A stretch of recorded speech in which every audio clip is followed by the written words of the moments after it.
In our lives, we interact with countless other people on a regular basis. Occasionally, these encounters lead to romantic interest developing for someone. This can be an exciting time for us as we're introduced to new experiences through this person. In general, the relationship is very positive, broadening our horizons in various ways. The two of you grow together, happy to be with each other. While this may be the case in some situations, other encounters can be far more unique. By sheer chance, you meet someone that turns your world upside down. This person really gets you, and the connection you establish is truly special. Your attention is repeatedly captured, and you wonder to yourself, how did I get so lucky? Everything is going beautifully. Until they suddenly decide to leave you behind. You don't understand how this could have happened when things were going so well. You try to contact them again, but they don't respond. You attempt to go places where they might be, but you never find them. The desire for their love continues to grow, to the point of it consuming what little reason you have left. You need to be with them. But would that actually be for the best? Will this person really benefit your life? Is it too late for you to change course? Is this what your true desire is? Welcome back to Goodnight Punpun.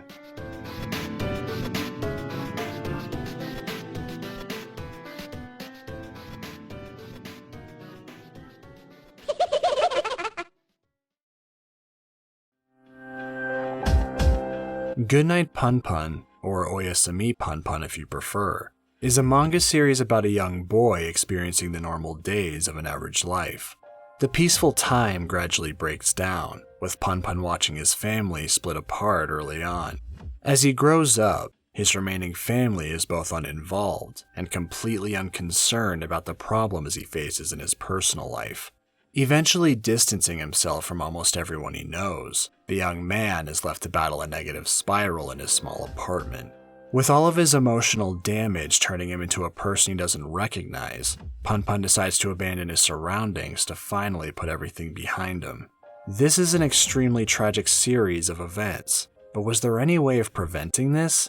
The only way of knowing for sure is to go back to the source of where all of this began. Immediately from the first chapter, we see that Punpun is just a regular kid going to school like usual. He gets along with his peers and seems to be relatively normal, outside of his more cartoonish appearance. However, everything completely changes when a new transfer student enters the class, named Aiko. After giving a quick introduction, Punpun is enthralled with this girl, immediately falling in love with her. The young boy follows her after school, getting caught fairly quickly. The two talk about a paper they have to write about future plans, with Aiko already knowing what it is she wants to do. The young girl then goes on to talk about the collapse of society on Earth, with moving to space being the only option for survival. Aiko isn't confident in a solution being found, mentioning a straightforward, yet slightly irresponsible way of living life. The two part ways, leaving Punpun stunned at how mature this new girl is. After arriving back home, Punpun's father gives him a telescope, excited to talk about the stars with his son. Listening to a rousing speech about dreams, Punpun gets an idea related to space. He remembers his earlier conversation with Aiko, thinking that a career as a space scientist would help him save humanity's future. Not only that, but Aiko might even fall in love with him if he can pull it off. With his dreams in check, Punpun wakes up from a good night's sleep, heading downstairs for some breakfast. Unfortunately, the scene waiting for him isn't pretty, but he's too young to understand the situation. After some police questioning and taking the day off with his uncle, Punpun resumes his normal schedule while his mother recovers in the hospital. He gets ready to read his paper for the class, satisfied with the plan he came up with. Before he can, the small thought of being made fun of paralyzes him, causing Punpun to make something else up on the spot. Feeling embarrassed about lying, the young boy quickly runs out of the classroom to hide.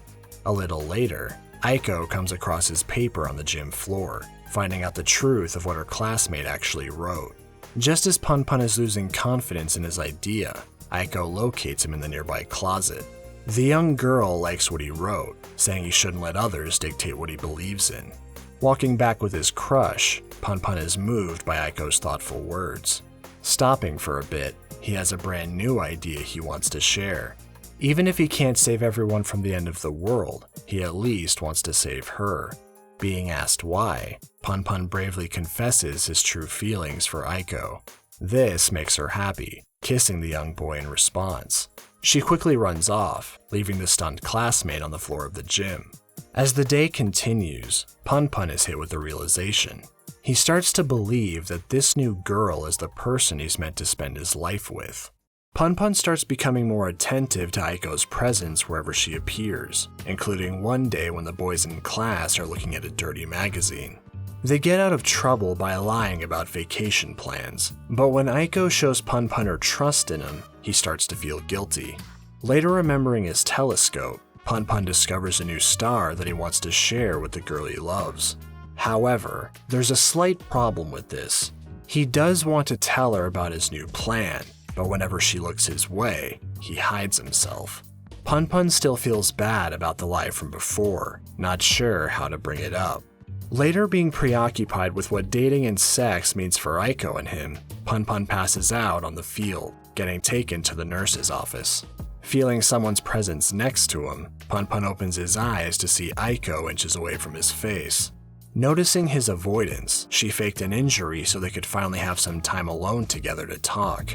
With Punpun denying his evasive behavior, he becomes relieved when Aiko takes his word. Reiterating his love for her, Aiko responds in kind, blowing the young boy's mind. Not caring about anyone else, Aiko is perfectly fine, as her new boyfriend will always prioritize her and her needs.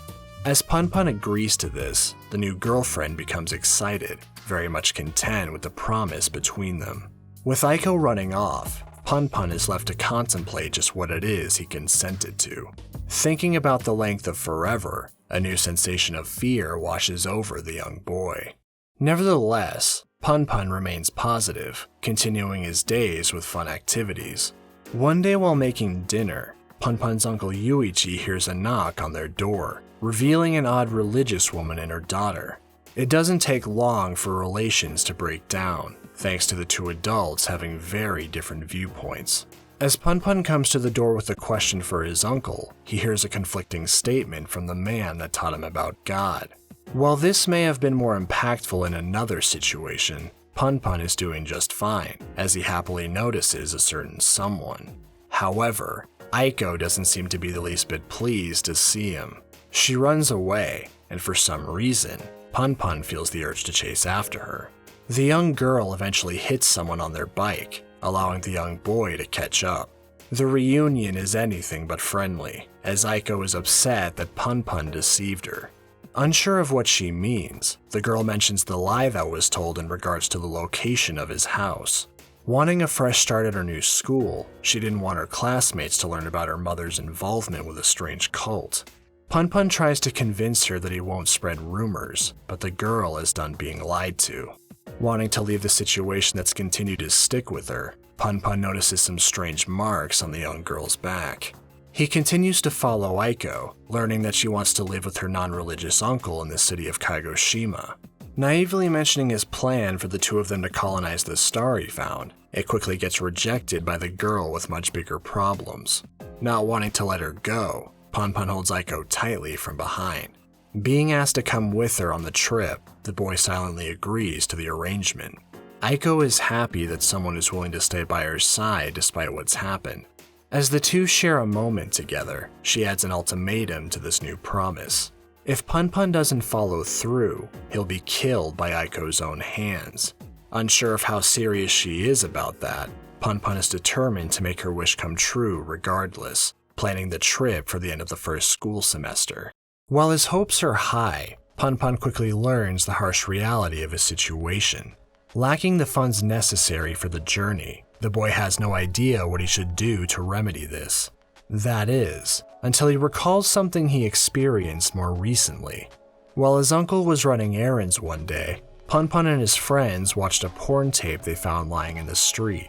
Everything started out normally until a strange man suddenly appeared. He delivered a lengthy monologue about killing his family, ending with information on their location, as well as cash being hidden nearby. Initially thinking it was a prank, Some of the boys later get curious about the money just waiting to be found. Punpun becomes especially interested, as the problem he's agonized over can now be solved. As the boys wait at the bus stop, the girls from class make another appearance, unimpressed with their plans. This doesn't stop Aiko from defecting to the opposite side, preferring to go with Punpun. Being rejected at first, it doesn't take much time to convince the others to let her tag along. Making the trek to the abandoned miso factory, everyone is in awe at the size of the place. Before they can explore, the group encounters someone else who's already present. An older girl reveals herself, dispelling any fear the kids may have had. Giving them a bit of advice before they look around, the student takes her leave. The large building intimidates Punpun, but he really needs the money, considering his promise with Aiko to be life or death. Sadly, the investigation yields no return, eventually bringing the group to the roof. Ready to head home, they notice an apparition staring at them from the other side. Most of the guys rush downstairs, leaving Punpun and Aiko trapped under some pipes. Getting himself free, Punpun lifts the debris around Aiko's feet, only for another loose article to nail her in the head. Watching over the unconscious girl while desperately needing to pee, Punpun is paralyzed as he watches the dark figure come closer. As a fire starts below, the being moves right in front of the pair. While the young boy's life flashes before his eyes, a rainstorm violently pours down, saving the kids from a terrible fate. A bit later, Punpun wakes up after passing out briefly. The two kids are happy to see each other in good condition despite everything that happened. Finally leaving the factory, the kids head home under a beautiful night sky full of stars. As the outing ends on a positive note, Punpun's thoughts start becoming more negative. He still wants to fulfill the promise he made to Aiko, but unfortunately, the group wasn't able to locate the hidden money. The day of the trip has arrived, and Punpun is starting to panic. With no way a kid like him could handle this complex situation, the boy is now staring down the barrel of death. Slamming a nearby locker, Aiko gets his attention. She's fully prepared, giving Punpun a calm, yet cutting smile. Receiving a note about the time and place to meet, the boy's thoughts continue to search for any possible solution. During this, Punpun's friend Harumi says his final goodbye, as his family is moving elsewhere. Meeting his friends one last time after school, he gives them parting gifts, with Punpun receiving a bicycle. Coming home, the young boy is almost at his limit, unable to block out the warning from Aiko. Desperate to keep the important promise, Punpun gets ready to use his new bike, hoping it'll be enough for them to make the trip. Before he has the chance to leave, however, Yuichi suddenly appears with surprising news. Still being at the hospital, Punpun's mother had a nasty fall off of an outdoor stairwell. Grabbing his nephew, the uncle hails a taxi for the two of them, heading straight for the clinic. Up to this point, Punpun had completely forgotten about his mother, being more concerned about a certain appointment he needed to make. Then again, thanks to the sudden occurrence, Punpun is off the hook. He starts feeling a bit better, figuring that Aiko got nervous and backed out herself. His confidence continues to grow until he sees a familiar person through the car window.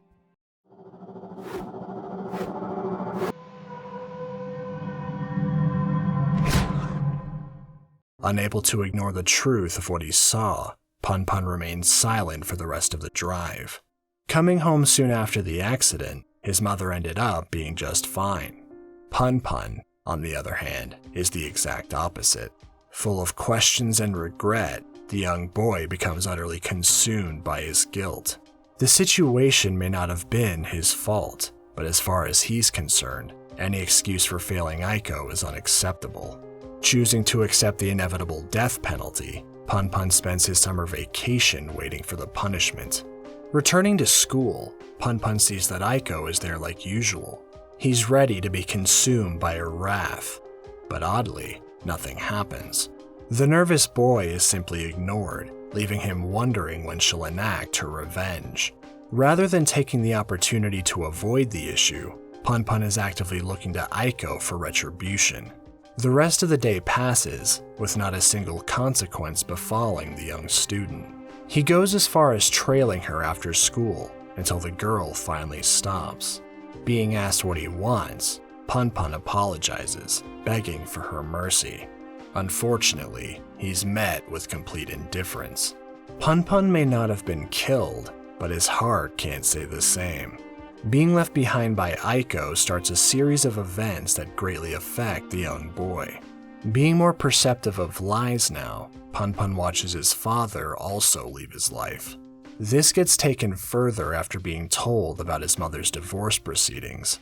The news leaves Punpun feeling distraught, not sure how to deal with the remains of his old life crumbling around him. Coming to school after hours, the lonely student visits the gym where everything started. Recalling how he loved and lost, at this point, he would have preferred not loving at all. Regardless, what's done is done, and Punpun has no choice but to move on. 2 years later, Punpun is now in middle school and an active member of the badminton club. He wasn't particularly interested in the sport, but after receiving an invite from his friend Komatsu, Punpun wanted to do what he could to support his pal. In the middle of practice one day, a certain girl is waiting nearby. Looking at Punpun, Aiko waves to the hard-working team member. Waving back, he quickly realizes that the gesture was meant for someone else. Unfortunately, nothing has changed between the former couple, with Aiko completely ignoring Punpun since the last time they interacted. Currently, she's spending a lot of time with Yaguchi, a senior member of the badminton team.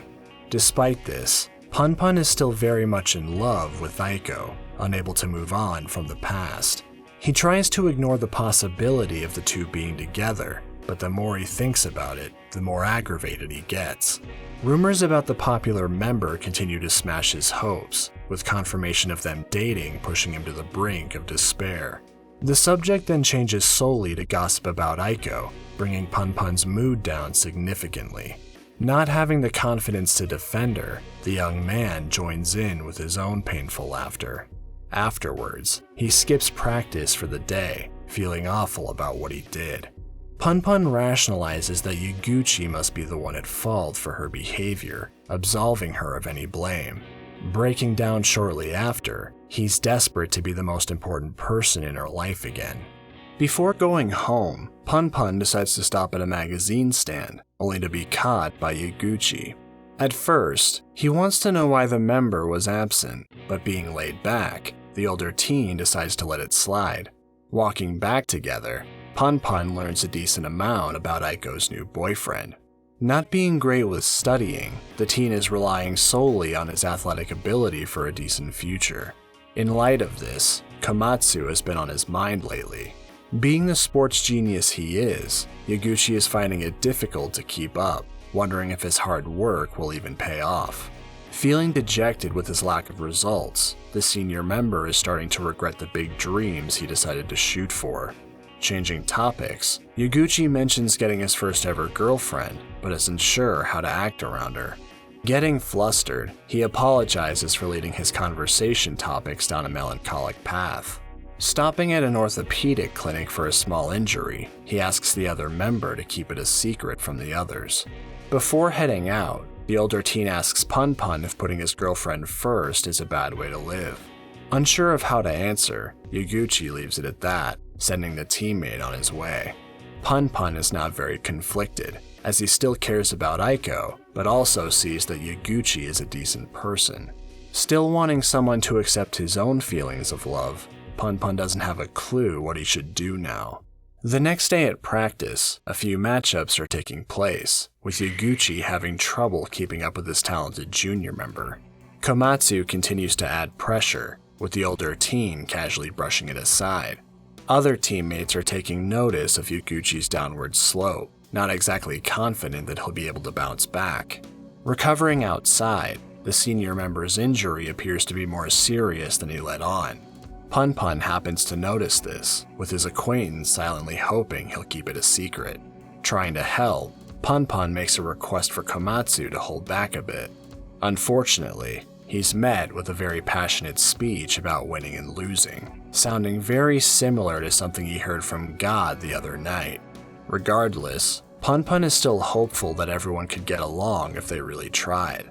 Heading outside, he happens to pass Yaguchi, as well as Aiko, who's currently in tears.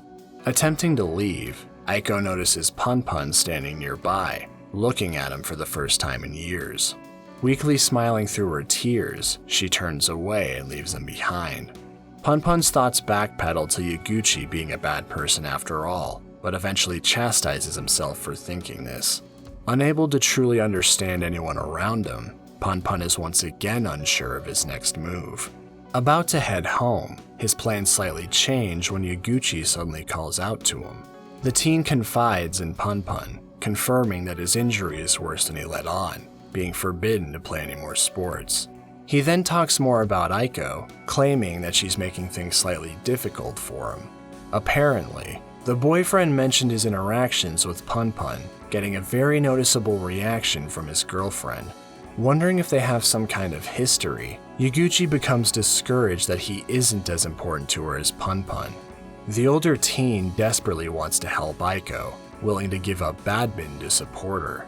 Punpun is still unsure of how she feels, but he decides to admit his true feelings anyways. This confession upsets Yaguchi, feeling more conflicted than ever about what he wants.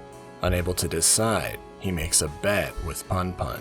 If the older teen isn't able to win the upcoming tournament, he'll break up with Aiko, leaving the other member to pick up the pieces. However, if Yaguchi is successful, then he'll be the one to protect her. Punpun is left alone after the wager is set, dumbfounded by what he just heard.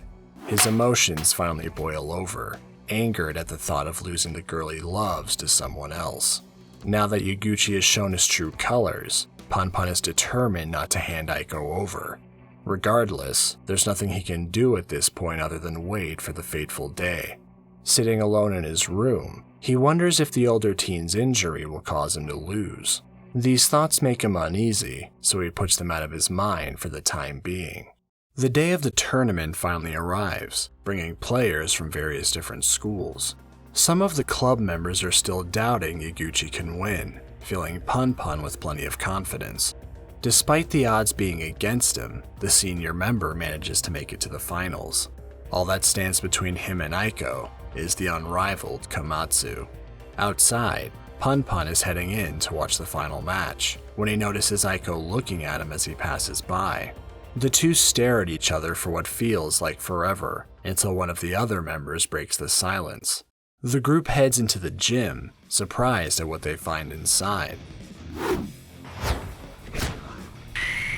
Blowing away the previous expectations, Yaguchi has a significant lead against Komatsu. Thanks to this, Punpun can't help but think about the lewd activities Aiko and Yaguchi will do after his win.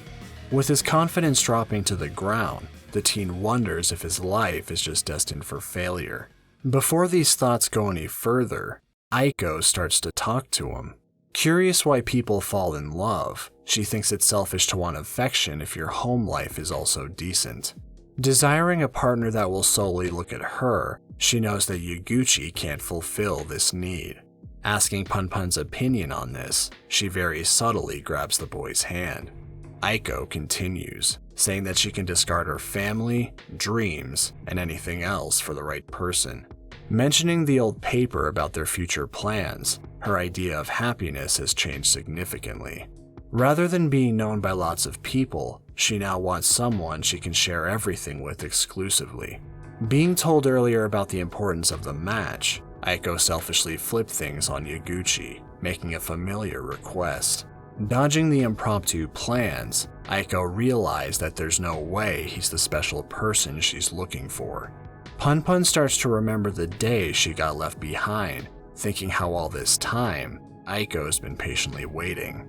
If he grabs her hand now, he might be able to redeem himself for breaking their promise. She may even start to like him again. Though before he can worry about that, Punpun first needs to responsibly address Aiko's feelings. After all, she's Yaguchi's girlfriend.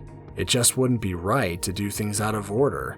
As noble as these gestures are, they do little to stop a third party from interjecting, tired of the bullshit he's hearing.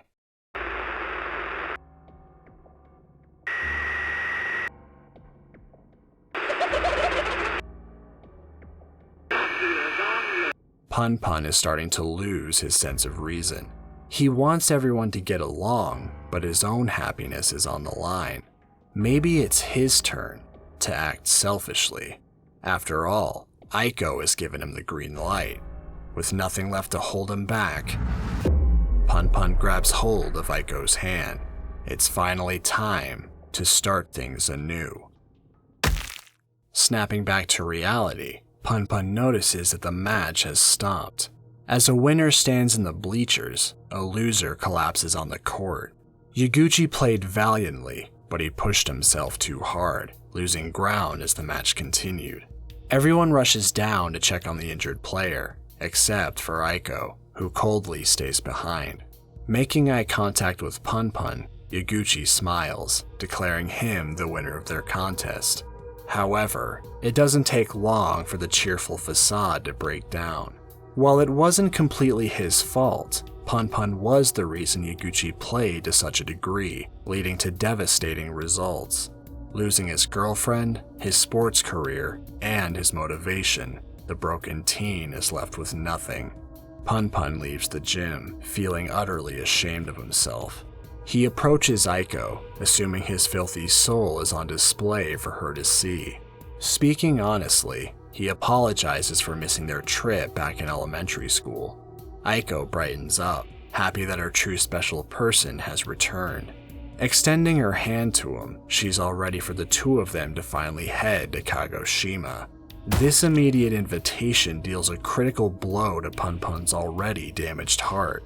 If he dares to reach out to her now, he would truly lose himself in complete despair.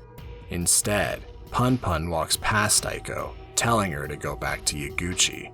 Terrified to look behind him, Punpun is now the one to leave the confused girl behind. Collapsing outside, the miserable teen says his final goodbye to the girl he loved. Following these events, Yuichi introduces Midori to the small family.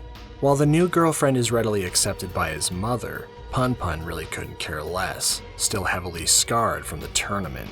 It also doesn't help that God continues to torment him about it every night. Rediscovering his old telescope, he realizes just how naive he used to be. As Punpun continues with school, he starts to shut out everyone around him. He has no desire to indulge in activities that would do nothing for his psyche. Not having any goals to speak of, he sarcastically presents a teacher with his old dream of becoming a space scientist. Tagging along on a family trip to the amusement park, he thinks about his existence being insignificant, depressing him further. With the makeshift family enjoying their time together, Punpun couldn't be less enthused. The meaningless letters from his distant father don't help either. Like Yaguchi, Punpun has been left with nothing. Regardless, what's done is done, and Punpun has no choice but to move on. 2 more years have passed, with the family house getting ready to be sold. Having studied plenty to keep his mind off things, Punpun sees the predictable result of his high school entrance exams. Wanting to have sex, the teen hopes it'll be enough to bring some much-needed flavor into his life. While things have more or less stayed the same, Punpun notices that Midori has started to look upset lately. Unsure of the cause, he decides it would be better if he didn't meddle. Punpun completes his graduation, not caring in the slightest. A certain girl continues to wait for him, but the young man has already moved on. The next part of his future is waiting, and he's not going back. Over the next few days, Punpun starts talking with Midori more, learning that something happened with Yuichi. He tries to cheer her up, but his attempts have little effect at first. Gradually, the two get closer, and thanks to their time together, Punpun is on the verge of opening up more. Later helping Midori with some errands, the two end up back at her cafe, where Yuichi's affair is brought to light. The woman is extremely upset, and Punpun does his best to empathize with her. This unfortunately leads to the young man being taken advantage of. Selfishly comforting herself, Midori uses Punpun for sexual relief. As the distressed teen gets ignored, a certain mental image rushes into his head. The girl he deserted stares coldly into his soul, adding to the already awful situation. Leaving after receiving his so-called graduation present, Punpun now has another layer of trauma to deal with. Coming home to his new apartment, he thinks back to the day of the tournament when Aiko was ready to throw everything away for him. Thanks to recent events, he starts to wonder if taking that offer would have been the better choice. Vowing to become stronger, he's determined to live confidently on his own. After a little time in his new high school, Punpun joins a party to have fun with his new classmates. This doesn't last long, as the student feels completely out of place. Back on his quest for sex, he's determined that it'll make him happy. If nothing else, it might be able to overwrite his previous experience. Losing himself for a brief moment, he snaps back as a classmate introduces herself. Going by Azusa Kanye, the studious girl saw that Punpun wasn't particularly involved with everyone's activities. The two decide to leave together, talking for a bit as they head home. Punpun decides to ask the girl out on a whim, and despite the sudden request, she agrees. The next day at school, Kanye suggests going to see her sister's art exhibit during their free time. Punpun doesn't care about art in the slightest, but the outing could potentially lead to other things. His fantasizing gets cut short as his mother brings him to pay respect to his late grandfather. Oddly enough, Midori, who he never expected to see again, is also there for the same reason. Apparently, she got married to Yuichi, who has also been absent for quite some time. Stating how happy she is now, Punpun is the exact opposite, furious at this sudden news. The irritation from this encounter rubs off on his mother, tired of the teen's depressing attitude. Following an emotional outburst, Punpun is again pushed aside in favor of someone else's company. Another meaningless letter from his father becomes the final straw. Punpun is tired of being surrounded by worthless adults that completely disregard him. Thankfully, Punpun is still barely managing to hold on as he remembers the upcoming weekend. He fantasizes about the girl he's going on a date with, fast-forwarding through all of the lovely experiences they'll share in the future. This, of course, includes an elaborate vision of their first sexual escapade. While everything is perfect in his head, Punpun is also very much aware of what a dangerous gamble it is to put his hopes on this lone girl. If the date fails, he may very well spend the rest of his life on his own. This unreasonable pressure gives way to a new exhibitionist habit, desperate for anyone to see him. Unfortunately, or maybe fortunately, no one finds the reckless teen. The day of the date finally arrives, with Punpun nervously getting ready. Remembering one last article before he goes, the young man is now prepared for anything. In the back of his mind, he knows that today is also the day that his mother is getting an important operation done. Regardless, he isn't the least bit concerned, being pushed away as per usual. Getting off the train, Punpun sees Kanye waiting patiently for their outing. Arriving too early to go to the art exhibit, the two decide to head somewhere else for the time being. They stop by an arcade briefly, where Punpun drops thousands of yen to get a stuffed doll for his date. He then buys them both food, refusing to let the girl pay for her items. No matter what it takes, Punpun is determined to make today a success. Regrettably, the young man slips up when his eyes start to wander. Getting caught off guard, Punpun immediately changes the subject, asking his date about her interests. She goes on to give a very mature response, studying English to communicate better while volunteering overseas. Punpun is dumbfounded by her answer, only able to respond with his simple hobbies of television and video games. It's unfortunate, but despite his best efforts, Punpun knows that they're not clicking as well as they could be. Making their way back to the art exhibit, Punpun is introduced to Kanye's sister, as well as her friend Sachi. Both girls have paintings on display, hoping for good reception from the patrons. The first picture seen from the duo is the sister's work, showcasing a portrait of her mother and their dog. It seems to be quite popular, reinforcing the importance of family for Kanye in particular. Punpun wants to blindly agree with her, but can't bring himself to for obvious reasons. He starts to doubt himself, wondering if Kanye is enjoying herself, and unsure if he even likes her that much. Trying to remember the feeling of actually caring for someone, his mind immediately links the sensation to a familiar girl. While Punpun is angered by this, he can't help but want to see her one more time. It's during this that he walks in front of the other girl's painting. Spanning 3 large canvases, this picture shows the vastness of the Milky Way. Staring intently, Punpun is reminded of his childhood, specifically the night he visited the old miso factory. Compared to then, he currently has no real friends to speak of, and love remains a distant memory. The teen starts fighting with himself, thinking life is unfair, yet understanding that things have progressed this way thanks to his passive lifestyle. This includes asking a random person out for a chance at sex. Continuing to argue back and forth with himself, he's interrupted by a sudden appearance from Sachi. She says a few words about her painting, happy that he's been looking at it as long as he has.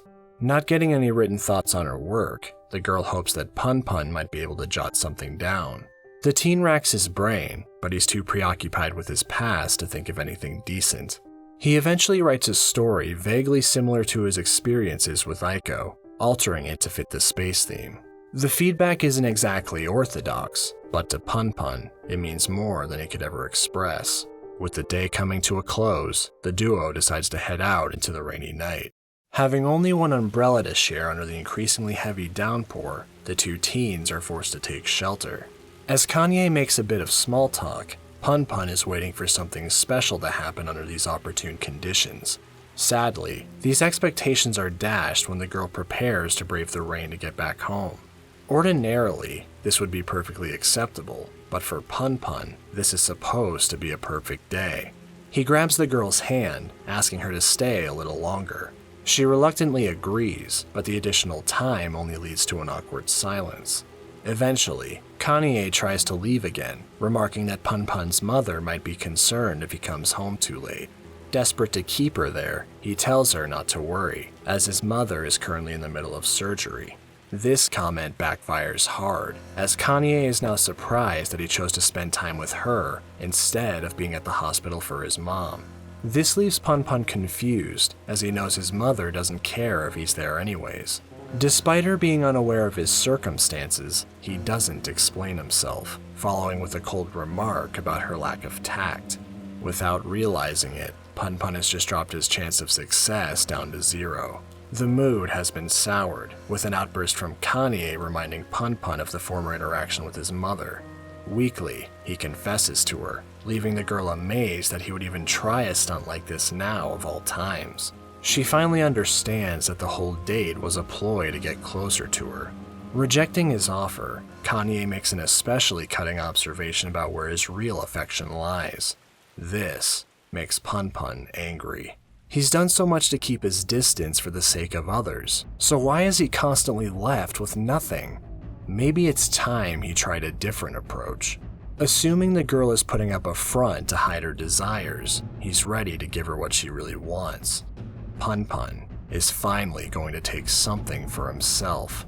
The wild thoughts fully take control, but a single slap brings Punpun back to reality. Appalled with the boy's actions, Kanye gets back up, lamenting her loss of time. Telling Punpun he's a very lonely person, the girl enters the rain, leaving behind the teen who truly has nothing. Making his way to a nearby park, Punpun is now terrified that rumors will spread in regards to his previous actions. Thankfully, God appears before him with stellar advice like usual. As enticing as it sounds right now, the drastic maneuver would only serve to prove Kanye's point. All he can do for now is head back home. Sick of his attempts to be someone else, Punpun cuts off the slick hair he'd been growing out. Soon after, his mother returns from the hospital, full of her usual dose of energy. She tries to make small talk, but all of it amounts to nothing. Punpun's awful experience coupled with his mother's distance leaves the apathetic teen more unreachable than he's ever been. A bit of time passes, and despite what Punpun had expected, his average high school days carried on just like always, aside from a few changes. Not bothering to study anymore, Punpun's grades have slipped significantly. He's also refrained from engaging in sexual activities for a while now. Running into Kanye occasionally, the two make regular small talk rather than ignoring each other. Retreating to the roof for a bit, Punpun thinks about a variety of things. Still amazed that Kanye chose to keep quiet about his actions, he considers her to be a saint. This has changed his opinion on people as a whole. rationalizing that just like him, everyone is trying to live their lives as best they can. With no self-confidence left, Punpun vows to do what he can to avoid love from now on. 2 more years pass the teen by, with him nearing the end of his high school days right as his mother loses her battle with cancer. Thanks to the flimsy connection between them, her parting does little to affect the young adult. Midori later shows Punpun the fake letters from his supposed father, only serving to cement the resentment felt towards his mother. Shortly after, Punpun's father comes to visit, re-entering his son's life with a carefree attitude. Punpun doesn't necessarily mind this, now very familiar with adults and their own personal circumstances. Still, he can't help but feel uncomfortable for some reason. With his dad being the same person, he realizes that his sense of anxiety is due to all the changes he's gone through since their last meeting. Not impressed with his father's thoughtless behavior, Punpun rejects the invitation to live together. Following this, his uncle takes him on a noteworthy walk, planting the ever-important advice about reaping what you sow. As ordinary days set in, Punpun has a taste of true freedom, as well as isolation. Done with school now, Punpun starts a new part-time job, meeting his old classmate Mimura in the process. Despite losing focus countless times, the friend manages to slip in a reasonable piece of advice. Finishing work, Punpun is too busy with darker what-if scenarios to take his friend seriously. Boarding his train home, his thoughts clear up as he sees a very familiar face suddenly appear in front of him. Punpun immediately snaps to attention, making a mad dash after the first stop, only to board another train going back. Arriving at the previous station, Punpun desperately searches for Aiko in the crowd. Unfortunately, the girl has already moved on. It was unrealistic that she would still be around, but Punpun at least had to try. Heading home, he now knows that Aiko wasn't just some random person he made up, but a real human existing in the same space. While she was actually living a regular life, Punpun hesitated to take even a single step towards his own future. Noticing an advertisement for a relatively cheap apartment, Punpun decides to take his friend's advice from before. Breaking the news to Yuichi and Midori, the young man assures them that he'll be fine from now on. The manager of the apartments is also a bit hesitant, as Punpun will be moving into a room that the former tenant died in. Regardless, Punpun doesn't care about that in the slightest, simply satisfied with his progress. Opening the door, he finds Aiko waiting for him inside. At least, that's what he'd like to see, and his goal now is very much clear. He wants to live with Aiko in this very apartment. At this point, it might as well be an impossible task, but he's desperate enough to at least try to make it happen. Being the only person left that truly cared about him, meeting Aiko again is now imperative. Thinking of the old man that lost his life here, Punpun gets another flash of inspiration. If nothing significant happens within 2 years of him living in this apartment, then Punpun will finally bring everything to a close. Now living under these dangerous new conditions, Punpun kicks things off by getting another part-time job. This freer lifestyle is observed by Mimura, not understanding that he needs the flexibility to search for Aiko. The friend then goes on to mention the importance of dreams, but this concept falls on deaf ears. Unattainable goals seem pointless from Punpun's point of view. Then again, he's the one checking crowds for a needle in a haystack. Midori calls Punpun constantly, hoping that he'll open up to others more. Currently, that's impossible, as the young man has a problem that only he can fix. The days continue to pass, with Mimura adding unintentional pressure when he mentions time being a cruel mistress. Aggravated with his own dream going unfulfilled, Punpun becomes irrationally upset at a group of children, knowing they have their own innocent aspirations for the future. Is his simple dream less important than others? Is it meant to never come true, regardless of how hard he works? As Punpun agonizes over this, his convenience store co-worker offers a useless piece of advice. Given his past experiences, this solution isn't much help at all. Leaving work early, Punpun returns to the small apartment. So far, his best efforts have yielded no results whatsoever. Pushed away by everyone else previously, Punpun has now mostly done the same. Everything has been done to locate Aiko, but Aiko is nowhere to be found. Alone in his room, the young adult is painfully aware of his situation because you reap what you sow. Losing himself for a bit, Punpun heads outside under the pouring rain. Being pushed to the edge from his bleak surroundings, he can feel something inside of him changing. Regardless, what's done is done, and Punpun has no choice but to move on. On a certain rainy day, the apartment manager is making his rounds. Noticing a very neglected mailbox, he decides to pay one of his tenants a visit. Ringing the doorbell, the manager greets the person in question, hoping that his stay has been pleasant. Glad he seems to be in good shape, the manager decides to invite the man back to his office for a bit.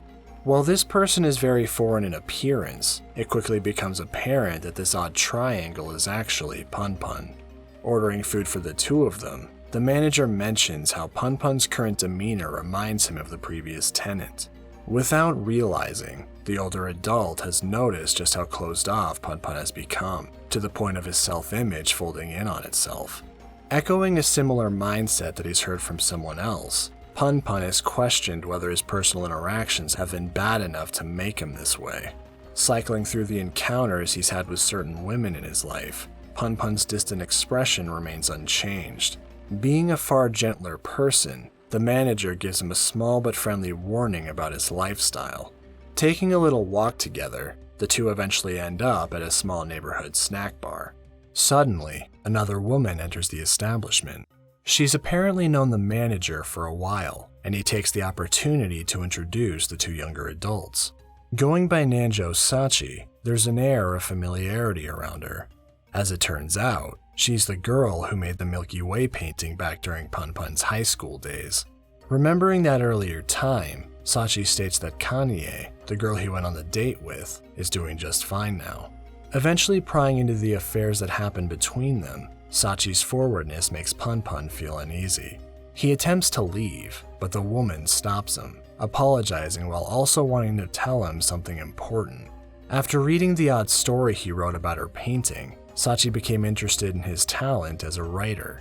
Finally having the chance to talk with him again, she now wants his help to flesh out the story. For a split second, this causes Punpun to revert back to his original self. Getting overconfident, he tries to drink some alcohol, only to hit the floor soon after. Attempting to tell her she shouldn't get involved with him among other things, the excessive dialogue gets lost in a mess of slurring. While passed out, Punpun sees Aiko again, standing on the beach of a seemingly familiar location. He then wakes up in a strange bedroom, confused by his surroundings. Walking to the living area, he now sees that he was taken as Sachi's place. Trying to get a closer look at certain parts of her, he retreats after she starts to wake up. As she grabs a shower, Punpun takes the opportunity to slip out the front door, leaving an apologetic note behind. Annoyed that his personal relations are as weak as ever, the hope he was barely hanging on to is beginning to fade away. Assuming he'll never find Aiko at this rate, his apathy shoots through the roof. Getting a slightly different idea, he now just wants to satisfy his sexual urges, regardless of the consequences. A few days pass, leaving Punpun to mindlessly wander around town with no purpose. Heading in no particular direction, he suddenly gets called out to by Sachi. Heading back home from work, the woman invites Punpun back for some food. While she talks about the previous night, her guest is thinking far worse thoughts. Brought back to this apartment a second time, Punpun figures it's the perfect opportunity to take advantage of. However, as Sachi looks back at him, the reckless man makes up an excuse, narrowly avoiding trouble. Talking for a bit, Punpun is surprised at the woman's friendly demeanor, feeling slightly out of touch when he's told his behavior should be normal.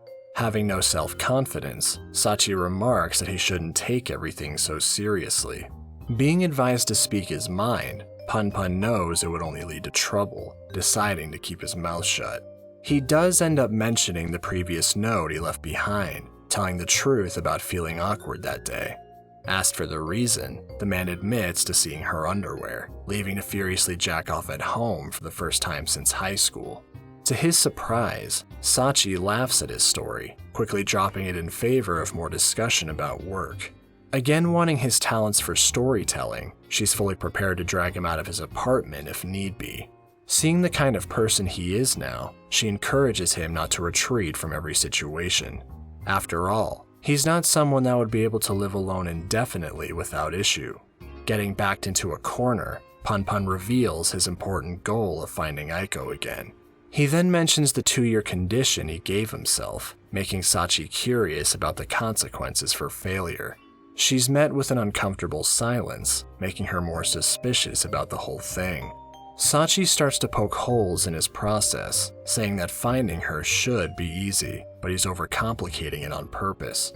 Assuming he actually wants to continue an unproductive lifestyle, she lightly chastises him on the choice of being buried in self-pity. Wanting to help the man move on with his life, Sachi offers to find Aiko within a matter of days. Punpun yells at her to stop, being met with some very harsh words.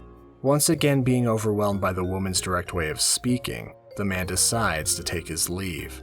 Stating that he won't write anything for her, Sachi hands him her phone number, knowing that he'll get back to her soon enough.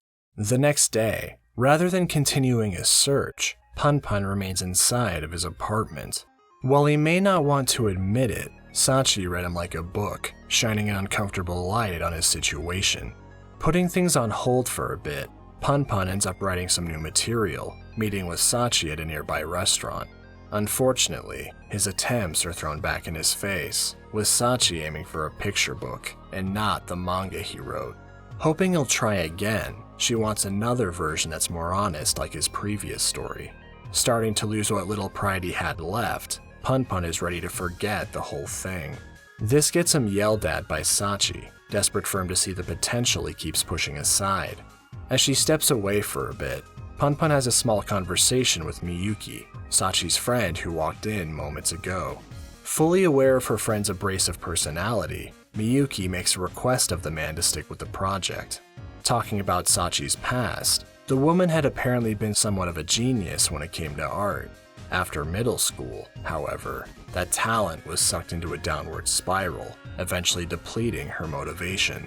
Despite wanting to become a manga artist during her younger years, the narrative inspiration never followed. Thanks to Punpun, this dream might be able to come true, but it might be too tall of an order for the novice. Outside, he decides to give things another shot, surprising the artist with his sudden motivation. Punpun asks her if manga is too far to shoot for, and while it seems to be currently, Sachi is still glad that he's writing for her in general. Temporarily shelving the project, Sachi gets help from the manager to find a new apartment. Coming back to the office, the older man offers Punpun a job, wondering if he might be able to help him. Initially turning him down, Punpun ends up accepting the offer after getting a motivational talk from Sachi. The manager makes a comment about them dating each other, but neither one is even considering the idea. Overhearing the job offer, the manager's daughter bursts onto the scene, laying into Punpun quite fiercely. Getting tired of her attitude, Sachi jumps into the fray, attempting to defend the man who's been forced to listen. The 3 more rational adults eventually step outside, with the manager apologizing and keeping his offer open. As Punpun follows Sachi underground, she apologizes about the unintentional scene he had to deal with at the office. He tries to return the apology, only for Sachi to cut him off. Feeling like her old self was attacked, she refused to let the older woman's line of thinking go unchallenged. Still, the manager's daughter did have a point. To not try due to fearing failure is a pathetic way to live. Sachi, on the other hand, has no choice but to push herself, unlike the flaky person standing behind her. Punpun interjects, telling her that she's being arrogant, as her appearance and talents give her more confidence than he could ever hope for. Unexpectedly, Sachi admits that her looks are somewhat artificial, telling Punpun about her plastic surgery. Relentlessly insulted by her stepfamily, Sachi did as much as she possibly could to improve herself inside and out. Her previous appearance has been seen before, back during Punpun's childhood journey to the old miso factory. Done with her past, Sachi gains confidence while working towards her goals, willing to do anything for those aspirations. Looking at Punpun, she's reminded of her old self, very familiar with the problems he's facing. It's aggravating, but Sachi just can't help but want to reach out. Seeing the sad expression in front of him, something strange happens to Punpun.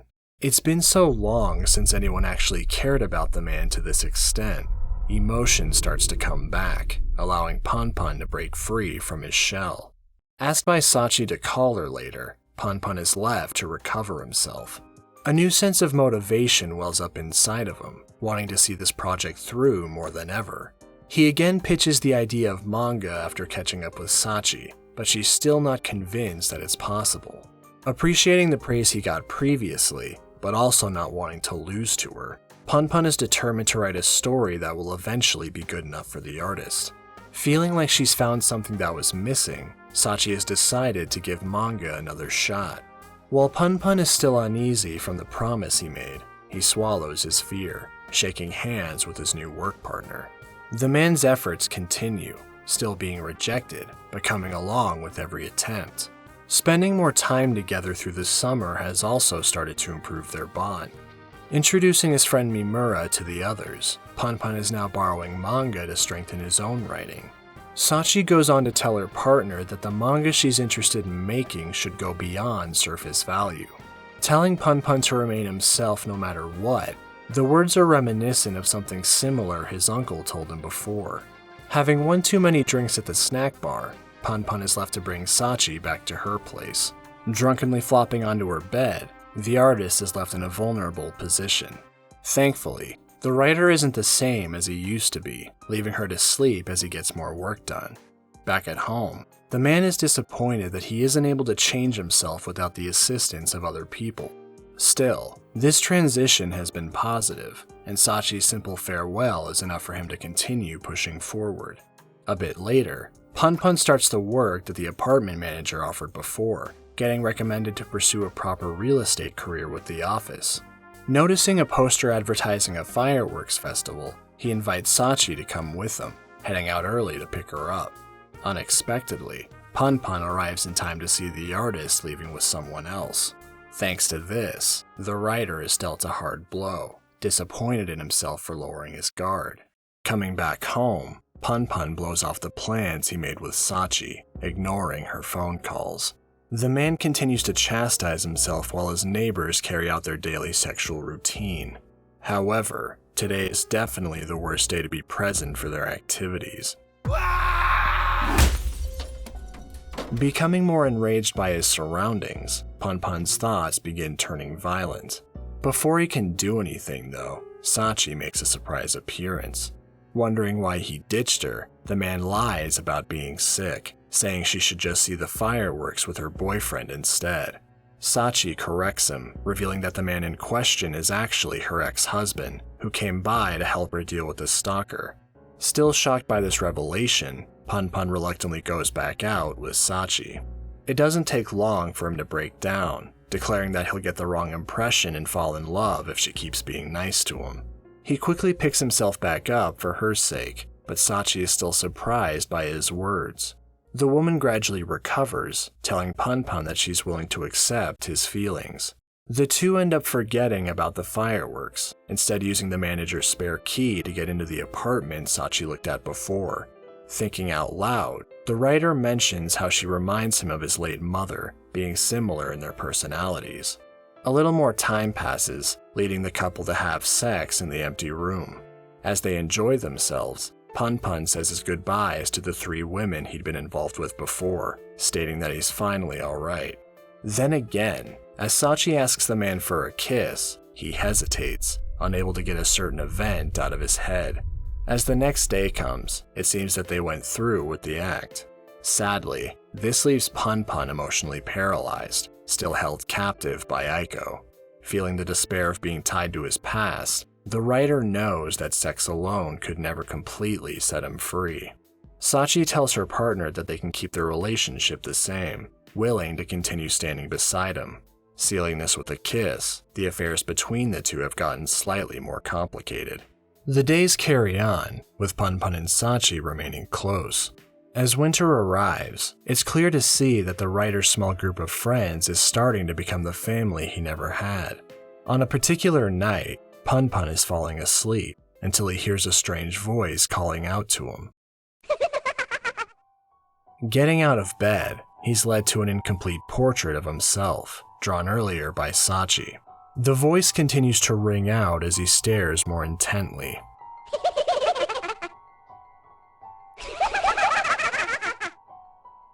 Punpun now has an eerie premonition.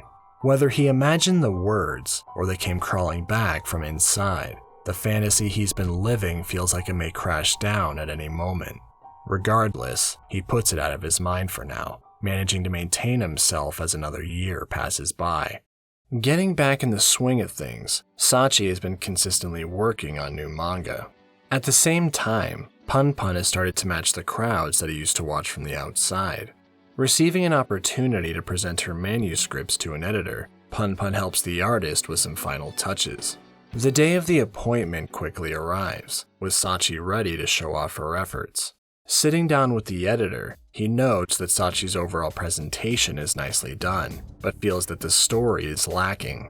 With certain criticisms on the nature of the main character, he feels the narrative just isn't interesting enough. Putting forth his narrow-minded solution, it seems to be impossible to convince him otherwise. Sachi attempts to persuade him with a stance on realism helping the reader, but the editor argues against this. He feels that it would only serve to alienate the audience, preferring a lighter story that people can grab onto. It's unfortunate, but her manga, as well as her ideals, have been rejected. Rubbing salt in the wound, the editor finishes by saying that her story doesn't have what it takes to interest people. The duo leaves the building soon after, with Sachi relatively calm after the verbal beating she took. Punpun tries to cheer her up, saying things will be fine since she's a genius. Sachi thinks about this for a brief moment, followed by her erupting into a loud scream. She tells the writer to keep quiet for now, and the pair silently takes the train back home. On another day, Sachi gets annoyed at the sight of charity workers, remembering how her personal ideology was indirectly attacked by the manga editor. This later triggers a heated debate between her and Miyuki, with Sachi's way of life again being challenged in relation to a recent earthquake. Miyuki changes the topic, advising Sachi to alter the subject of her manga, as the general audience will most likely pass over it. Tired of hearing the same feedback, Sachi is determined to stay true to herself. The manager asks her how Punpun's doing, but the artist hasn't really seen him much after their meeting with the editor. Making her way to the writer's apartment, she finds the defeated man under his covers. Sachi tells him that he can sulk, and as long as he moves forward afterwards, she'll support him like always. Punpun wonders why he's useless, with Sachi replying that even if he is, something is bound to happen if he continues looking to the future. Worrying that he's holding her back, Punpun is simply told to follow her lead. He then makes a remark about being Sachi's pet, leading to a cold response from the artist. Saying they can both do whatever they want, the woman is confident that she can easily write a new story without Punpun's help. Sachi is beginning to lose patience with the people around her, sick of her words falling on deaf ears. Regardless, this gets shelved for the time being, as the group of friends decides to view the spring cherry blossoms together. Talking with Punpun, Mimura nudges him to make up with Sachi, wanting things between them to go back to normal. He then reminisces about their time together, hoping the friends can all continue enjoying these days just like always. While the others are out shopping, the manager is looking at a book that will help Punpun with his driver's license. He then talks with Sachi, encouraging her to fix the strained relationship with Punpun. Being a fan of Lucky Cats, the manager wants to buy a pair for the two young adults to share. He's unable to get any feedback on the idea, as Sachi has disappeared from sight. Attempting to find her, he accidentally carries the item outside of the store, being caught by an older woman. It doesn't take long before she escalates the situation, confusing the man who made an innocent mistake. Calling for help, one of the employees tackles the manager, pinning him to the ground until a security guard comes. Sachi breaks through the scene, baffled by this sudden event. Trying to get an explanation from the manager, she realizes that he's in no condition to talk. 3 weeks pass, with the older woman that caused this mess still MIA. With a number of circumstances surrounding the incident, things are looking bleak for the manager, having a dislocated shoulder as well as a spinal cord injury. The office is in danger of closing permanently, but Sachi takes over the lease for the time being. Everyone is at a loss for what to do next, and Sachi is aggravated at no one being able to take the blame. Punpun makes an attempt to comfort her, but his timing couldn't be worse. This directs a wave of irritation towards the man, told that his inability to read the mood only serves to hurt others. Mentioning the comment that Punpun made after the meeting with the manga editor, Sachi recalls how it made her feel worthless. She tells Punpun to apologize, and when he does, Sachi unfairly snaps at him again. Acknowledging her poor behavior, the artist truly feels defeated with how things are. Punpun heads back home, receiving a phone call from the manager's daughter. In all the commotion, Punpun's apartment lease had expired, reminding the man of something crucial. 2 years ago, he determined that if nothing significant happened in his life, he would finally give up. Wondering if he really changed in that time, Punpun realizes that he's basically ended up right back to where he initially started. He managed to find a glimmer of hope, only for his darkness to return to the source. At this point, even a late-night visit from a strange man can't break Punpun out of his despair. Caught in a free fall of sadness, a familiar face reappears, happy to see his old friend again. Another average day comes and goes, leaving Punpun exhausted with everything, including himself. Concluding that his belongings are basically worthless, the man throws the items into trash bags to be taken away. During this, he finally runs into his sexually active neighbor, Takashi Fujikawa. He offers to help carry some bags, only for his girlfriend to drag him inside for another round of lovemaking. Forced to listen, this puts Punpun into a strange state of mind. Assuming that Takashi is the center of the universe, he indulges in a sexual fantasy that sends him over the edge. With this, Punpun is no more.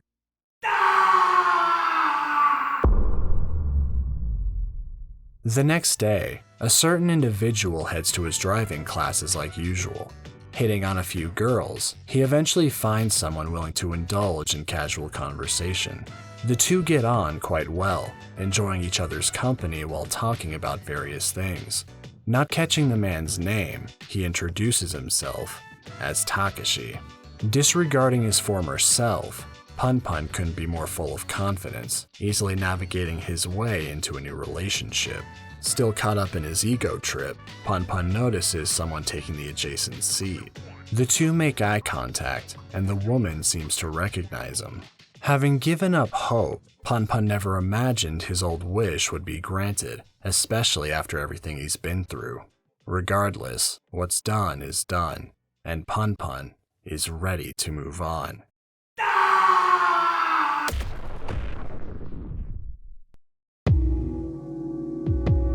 With the man in utter disbelief at what he's seeing, Aiko takes his silence as a sign that she's got the wrong person. Quickly correcting her, Aiko then wonders if the man still remembers her. Before he can answer, the previous girl Punpun talked with comes back to complicate things. Casually filling her in on the reunion situation, the woman takes his word, leaving to take care of some errands. Punpun then clears things up with Aiko, giving her a reason for his new last name. Happy to see him again, she invites him out for lunch during their next meeting. Before heading out, Aiko tells Punpun that she's currently working as a model, very much satisfied with her life. Left by himself, the man isn't sure how to respond to this news. As the weekend arrives, Punpun meets Aiko again for their outing. The two catch up, with Aiko talking more about her modeling career and how busy it keeps her. While she's doing this, Punpun is amazed that he's actually able to speak with her again after all this time. The man plays along with the conversation, saying he's happy for her, as well as talking about his fake life and made-up girlfriend. However, the more they talk, the more Punpun feels defeated by both his fabricated existence and the interesting lifestyle of the cheerful girl sitting in front of him. With Aiko coming across as painfully normal, Punpun is under the impression that this woman isn't the person he used to know. On a different night, Punpun meets up with the other girl from his driving school. After having sex, the two play around like an average couple. The woman is looking forward to getting to know him better, completely unaware of her lover's fraudulent background. Making an innocent comment about their compatibility, she's met with an odd reaction. Slamming the wall next to him, something inside of Punpun snaps. Making some nonsensical excuses for his action, he quickly leaves, ignoring the confused girl calling out a fake name.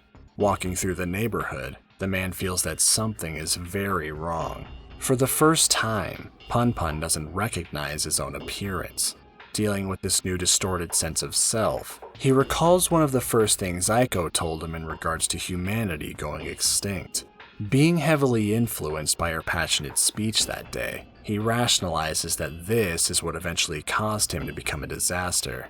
While he was busy suffering, she moved on to a better life, forgetting all about those silly words. Leaving him behind in the worst way possible, Punpun now considers Aiko to be the true liar. Despite having these feelings, the man continues to meet up with his former love. He's able to hide his true emotions, but the mask is starting to slip. As Punpun continues indulging in empty conversations about countless things, these meetings that held so much meaning for him are now completely worthless. He wonders what his initial intentions were, and recognizes the girl in front of him less and less. With the night drawing to a close, Aiko says that they won't have much time together anymore, glad she could at least make amends. Laughing off some worries they had about each other, Punpun grows tired of this facade. Imitating a certain event from their middle school days, the man forcefully grabs Aiko's hand. She doesn't resist, allowing Punpun to eventually bring her to a hotel. With a sexual encounter coming so easily, Punpun is disappointed, now wanting to smash this well-adjusted person to pieces. Seeing just how much she's changed, he refuses to forgive her. Punpun tries to commence the act, but after countless rejections, the man decides to stop. Aiko gets up to leave, stating that they shouldn't have met again after all. Left alone on the bed, Punpun goes back to his original state of mind. Defeated by the last remaining bit of hope he had, Punpun is now done with everything. With his nihilism stronger than ever, he thinks of moving somewhere else to live a new life.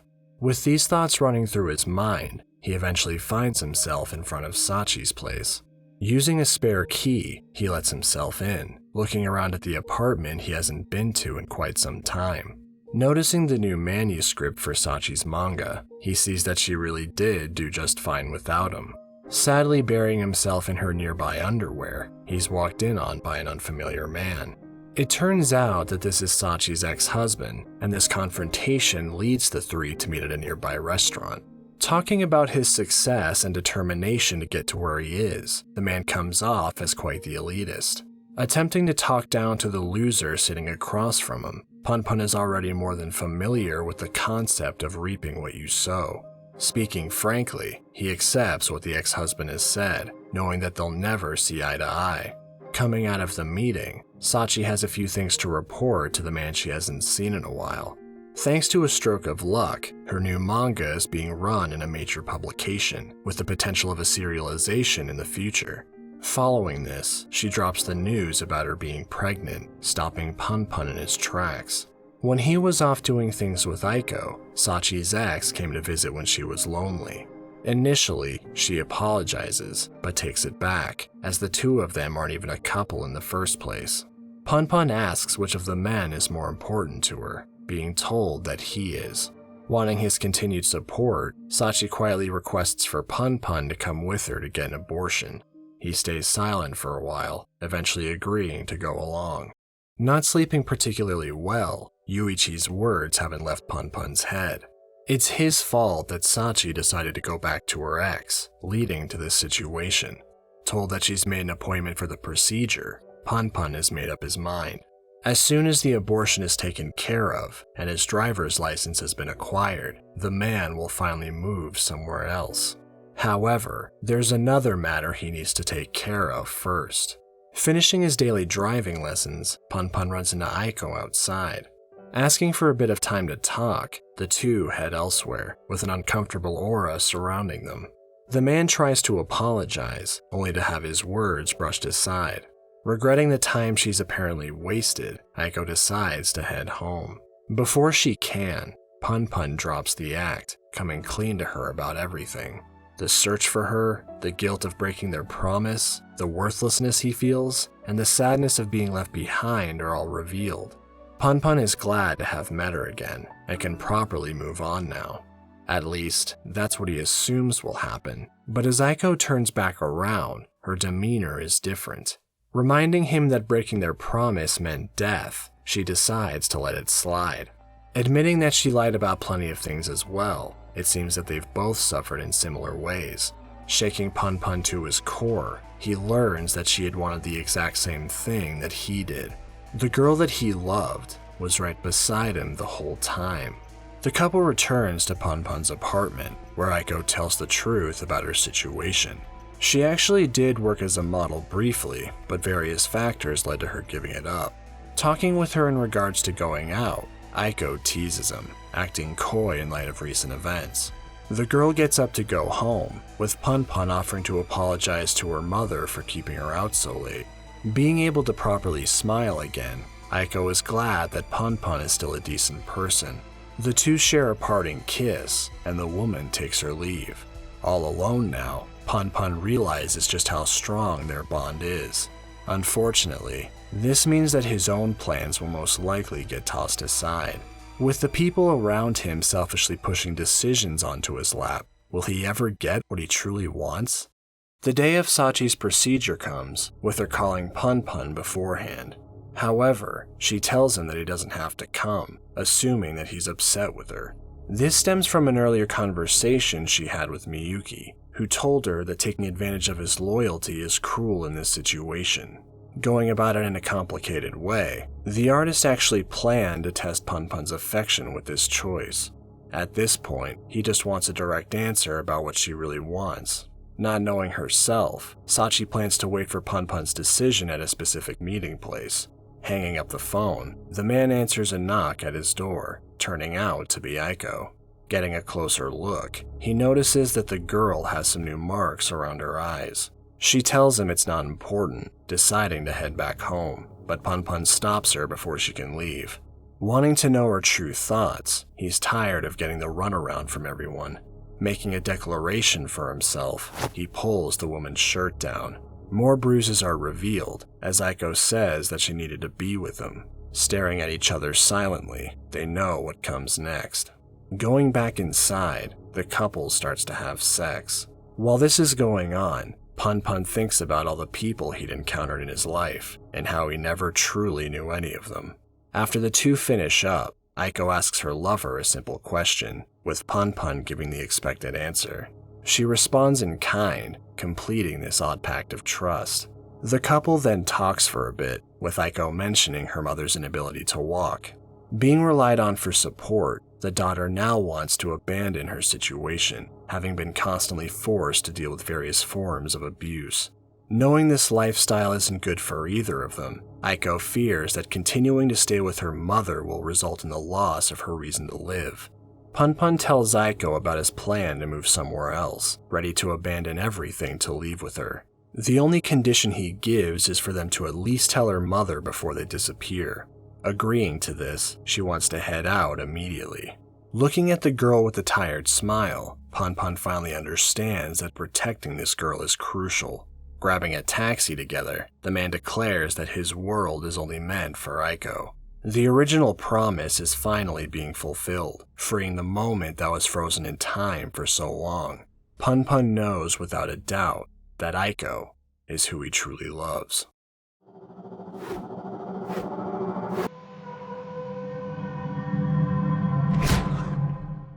Rushing by the meeting place, the couple quickly passes the other girl. The choice has been made, leaving the lovers to start their new lives together.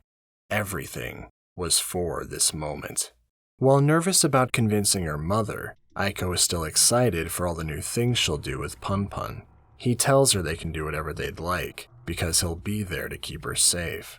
Walking into her home, the two are ready for the confrontation.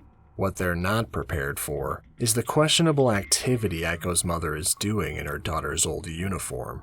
Brushing this oddity aside, Aiko breaks the news of her departure to the older woman, willing to send money for her living expenses. The mother is willing to talk things over, but it doesn't take long before her intentions become clear. Making tea for the small group, the woman makes sure to struggle as much as possible in front of them. Questioning her daughter and accusing her of lying, Aiko makes a calm attempt to correct her. This results in her receiving physical punishment, followed by a torrent of insults that immediately show her true colors. She eventually calms down, deciding to let her daughter learn the hard way just how difficult normal life supposedly is.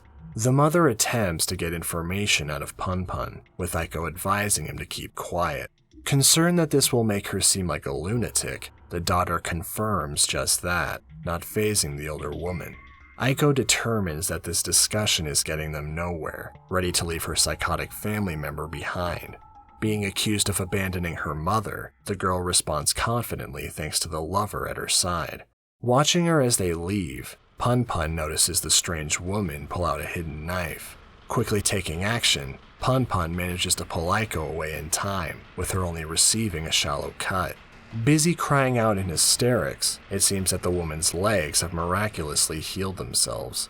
Missing Aiko with the first strike, the mother then goes after Punpun, narrowly missing him as well. Refocusing her attention on Aiko, the daughter is too scared to do anything.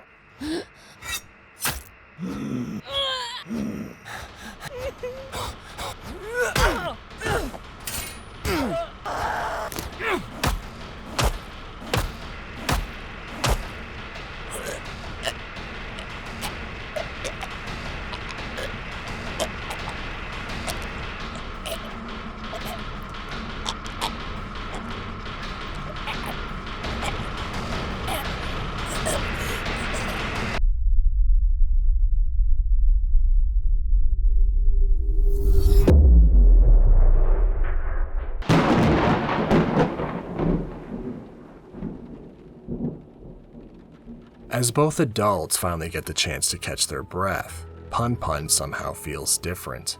He protected his lover, and for some reason, he feels more confident than ever.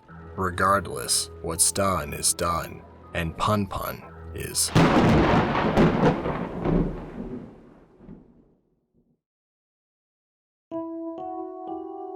Failing to meet Punpun before her medical procedure, Sachi has gone back to burying herself in work.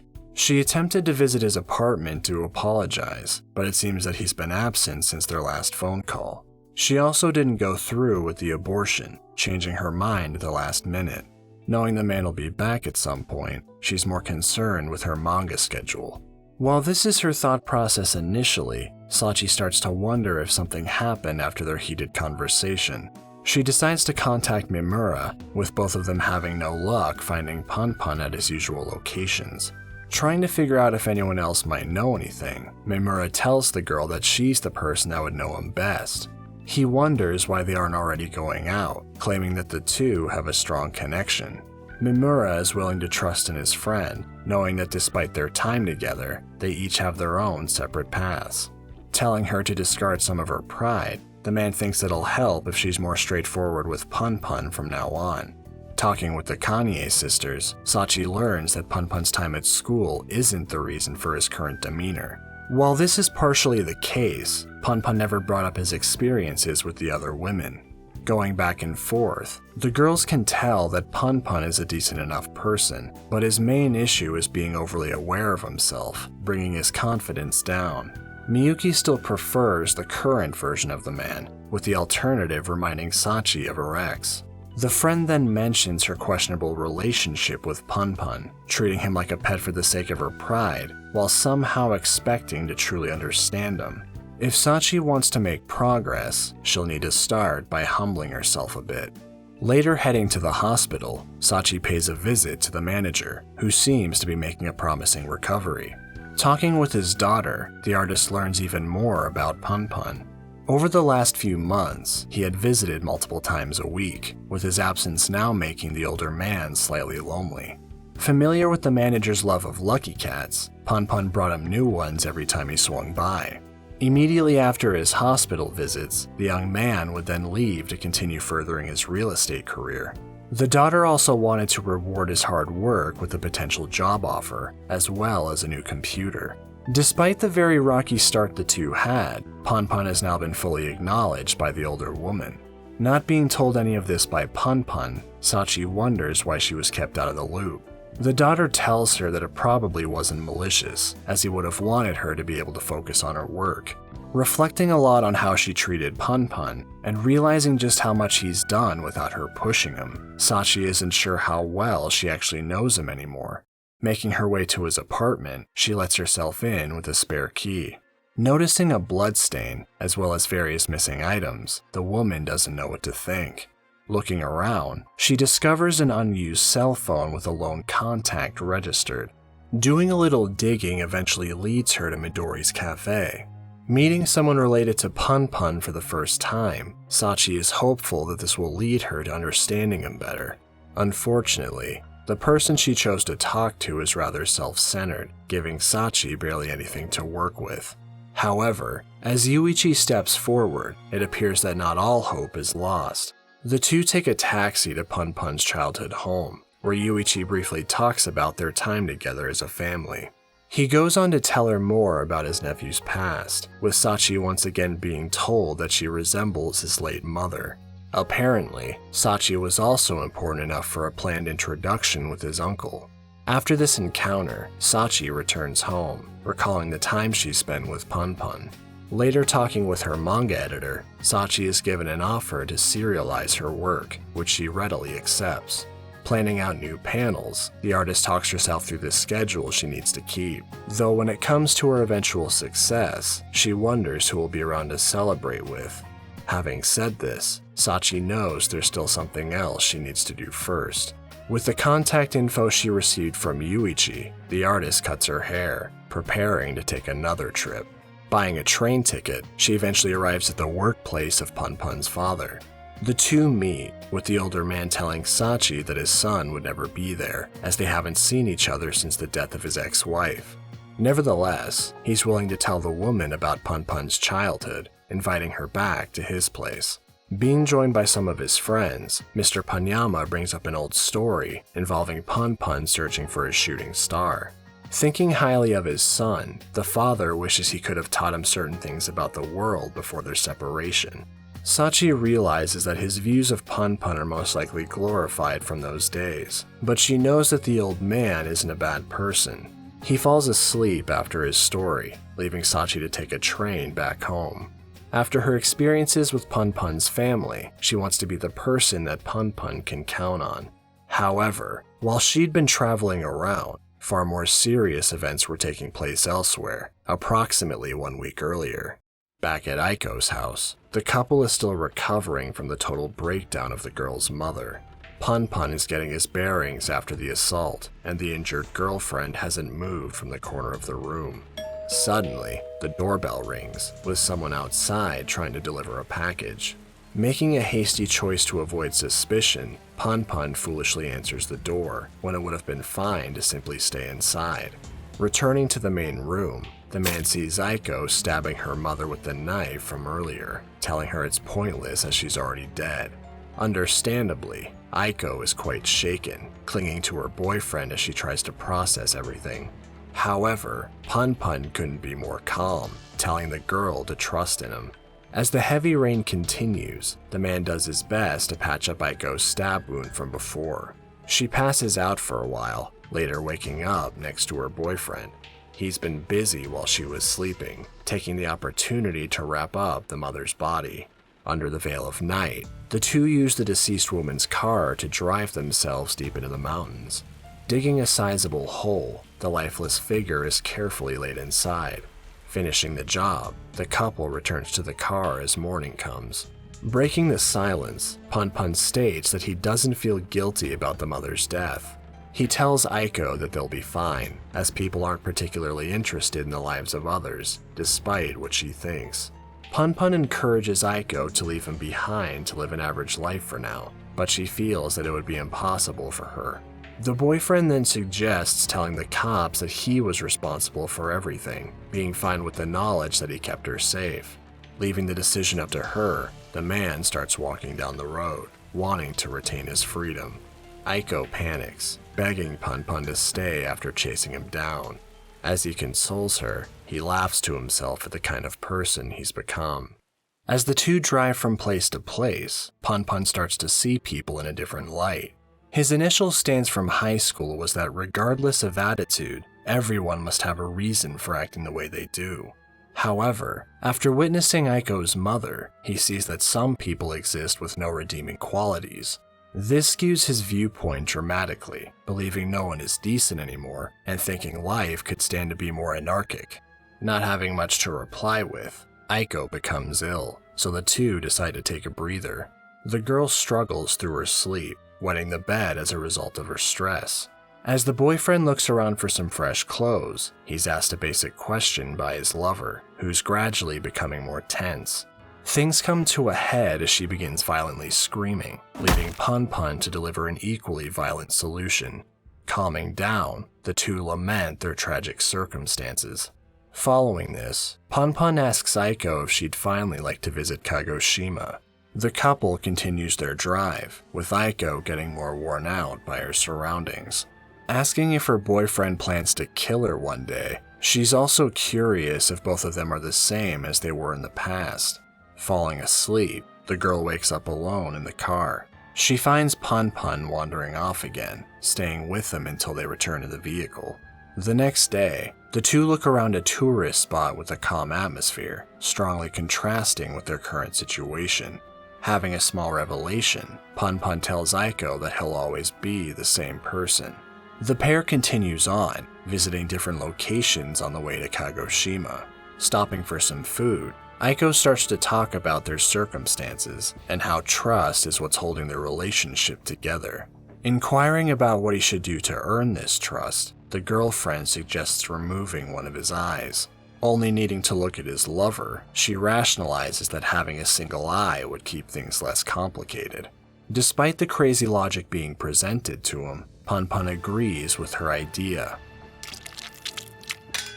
Feeling guilty at the last second, Aiko hesitates out of love, but this isn't good enough for her boyfriend. The fork didn't go all the way through, leaving the man angered at his girlfriend's lack of resolve. He's willing to accept everything about her, expecting the same determination from her. A little later, the couple arrives in Kyoto, with Punpun now wearing a patch over his injured eye. Again thinking about the past, both of them are now completely detached from the friends they used to know. This might not entirely be true, as a number of people flash through Punpun's mind after collapsing on the ground. Some faces have indeed been forgotten in some way or another, but others appear that look far more familiar, including his true self. Waking up in a strange room, Aiko tells the man to get some proper rest, worried for his health. Putting her hands around his neck, Punpun tells her to choke him to death, but the woman refuses, wanting him to stay by her side. The next morning, the two hear a news report describing a robbery in Aiko's hometown. While it has nothing to do with them, the announcement does give the girl a scare.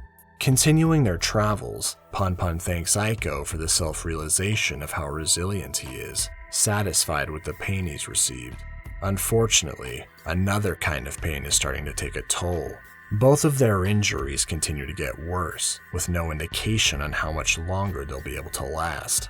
Coming back after taking some painkillers, Punpun finds Aiko writing a wish for Tanabata. Telling her to stop multiple times, he eventually drags her away from the area by force. Adding insult to injury, he crumples up the paper wish and tosses it aside. The scene gets them stared at by a nearby group of people, concerned by the girl's outburst. Not feeling guilty about letting his emotions loose anymore, he tells the crowd to fuck off. Making their way to an internet cafe, Aiko notes how Punpun's temperature has gone up significantly.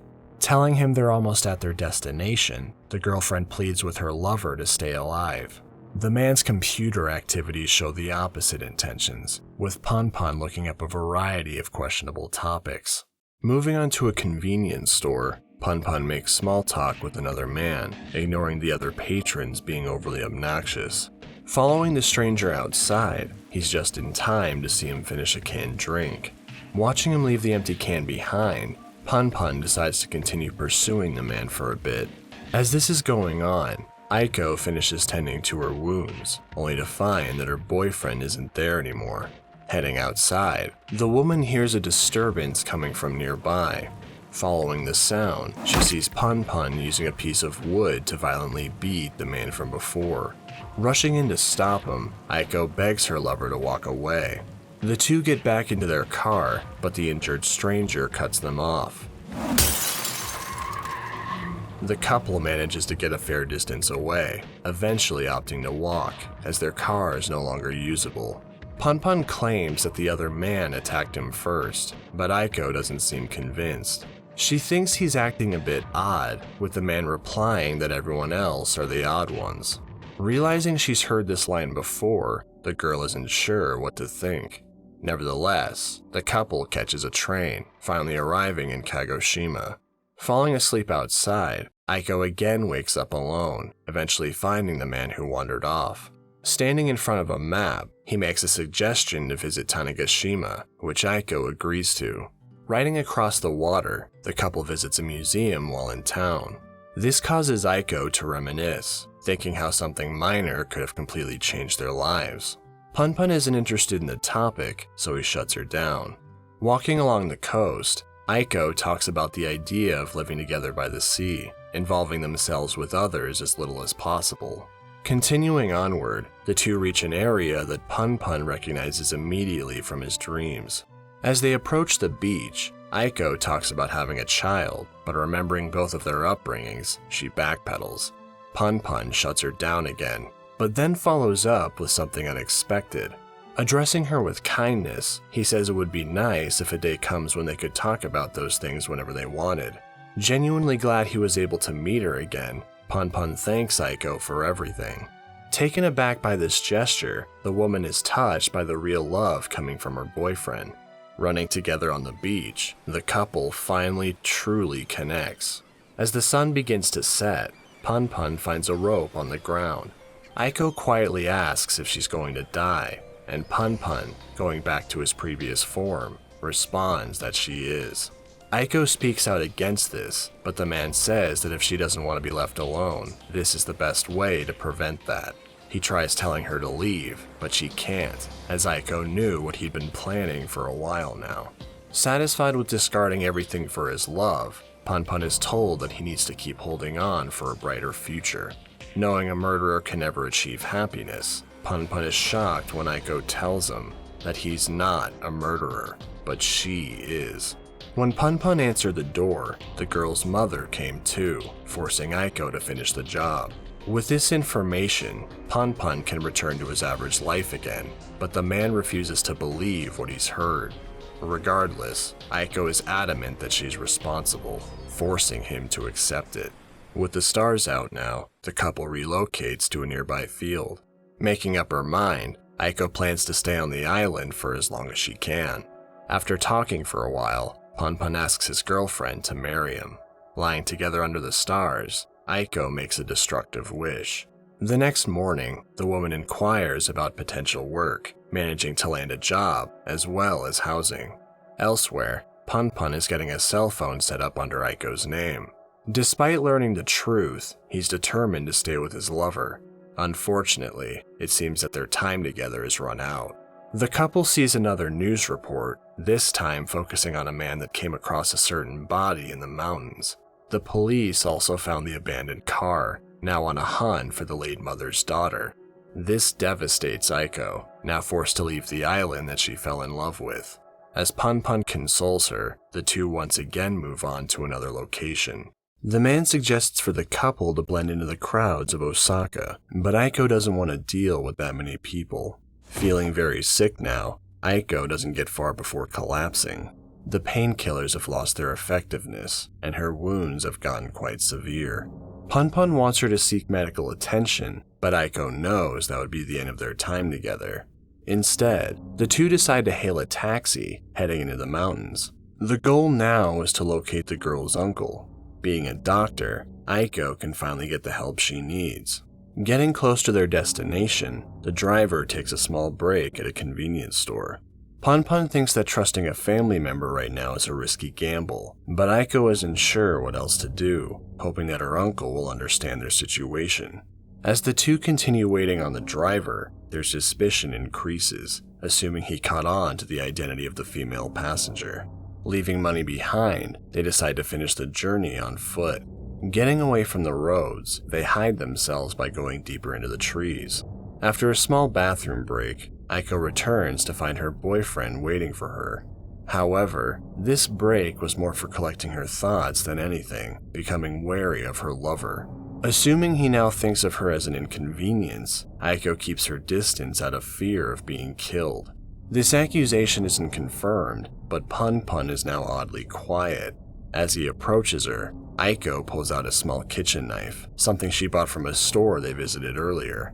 The man still intends to protect her, asking the girl to trust him. Receiving a stab wound, Punpun is surprisingly thrilled with this outcome. Finally being shown the determination he'd been waiting for, Punpun is sure they'll be able to fully understand each other soon. Having sex until morning, the two wander out of the forest to find that they're closer to the goal than they thought. Reaching the clinic, they find a note stating that redevelopment plans have caused the facility to relocate elsewhere. The entire town has been abandoned, leading the couple to a dead end. Out of options now, Aiko feels it would be best to turn herself in. Finding an empty house nearby, Punpun states that he'll cover for her, to the point of being locked up. He then goes on to wonder if she made up the story of killing her mother, but she reiterates that it really happened. Sitting down in the shade, Aiko mentions her childhood wish of falling in love with Punpun, happy that it was able to come true. Just before falling asleep, they both make a new promise to each other. A little time passes, with Punpun eventually waking up by himself. Looking around for a bit, he finds Aiko's hat lying on the ground. Glancing over, the man then discovers the horrifying sight of Aiko hanging lifeless from a rope. He lays her on the ground, unable to fully register what he's seeing. The person he was talking to just moments ago is no longer able to hear him. Lost in his thoughts, Punpun isn't sure what he should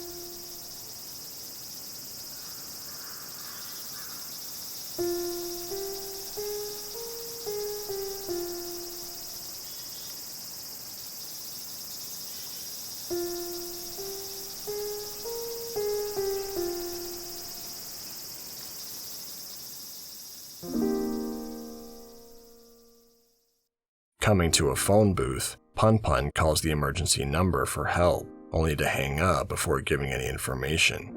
Walking further down the road, he comes across another abandoned house, deciding to take a break. Shortly after, two kids notice them and wonder what's going on. Explaining that they were making a personal journey together, Punpun realizes that he forgot Aiko's bag back at the phone booth. Asking the two to watch his girlfriend, the man leaves to reclaim the important item. Coming back, the kids, as well as Aiko, have disappeared. With nothing left that can be done, Punpun makes the long trip back to Tokyo.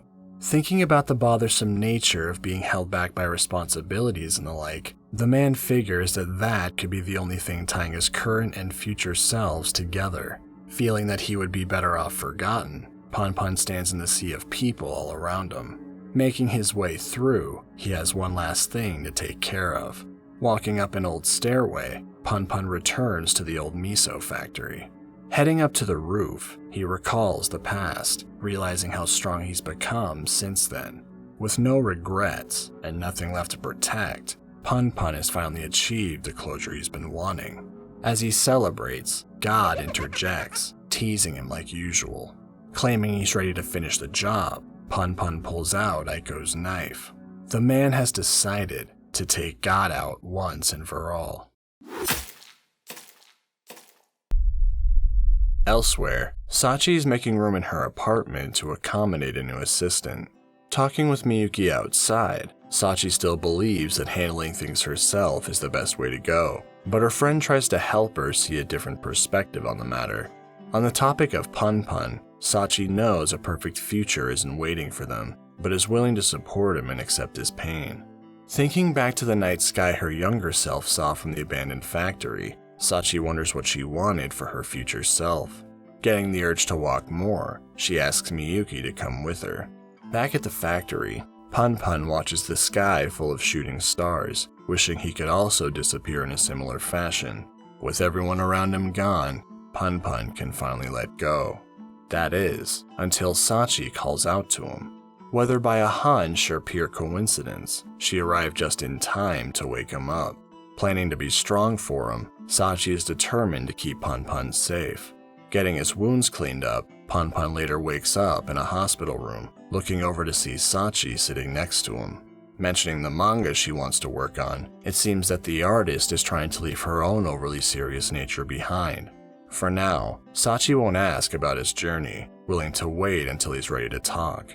She ends up getting a slight preview, as she's later asked some questions in relation to a murder case Punpun is involved with. Saddened by the news, she's ready to accept the worst. Back in Punpun's room, two investigators hover nearby. Being asked to identify himself, the man states his name.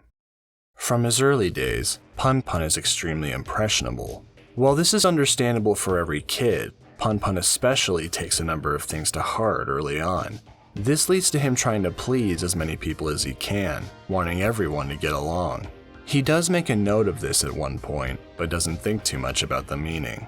It's only after he's blown away by Aiko's resolve that he gets a passionate interest, though it's more to impress her than anything. Either way, she becomes the one thing he puts on a pedestal above everything else. After discovering Punpunia, he prioritizes her, saying he'll make a house for his parents if there's additional money for it. Whenever she appears, Punpun becomes ecstatic. Being the first person to show real love towards him, the young boy is emotionally overwhelmed. All of these things are perfectly natural for an innocent child. The problem lies with Punpun's fundamentalist personality. It's because of this that the young boy is far too hard on himself. Telling a small lie to Aiko leads Punpun to be consumed by guilt for days. Wanting to please the girl he has a crush on, he agrees to always love her, not understanding what he got himself into. His commitment to Aiko is paramount, despite only knowing her for a short time. It's interesting to compare this dedication to the first girl he liked, Mio.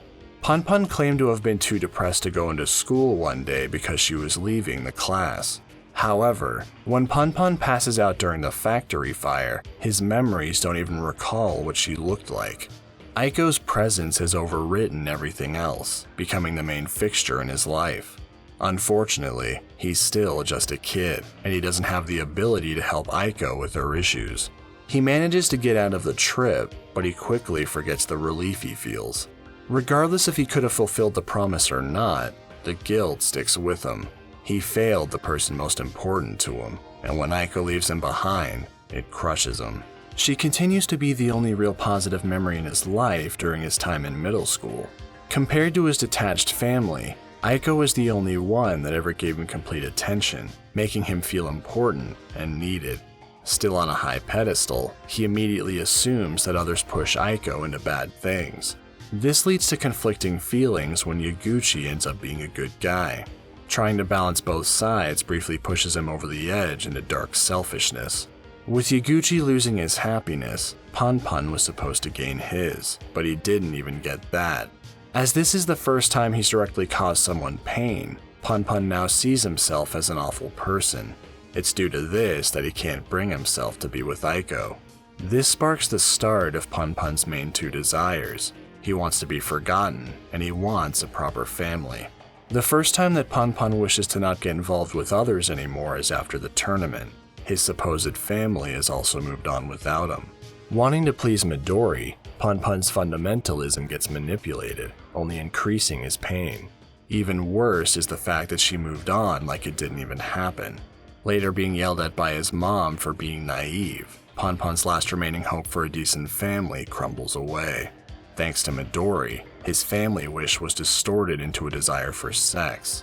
Miraculously, this ended with no damage to his image, outside of his own self-worth. After a pointless meeting with his father, Punpun finally receives some decent words of advice from his uncle. This day kicks off his adult life, but with nothing to shoot for, all he has is freedom.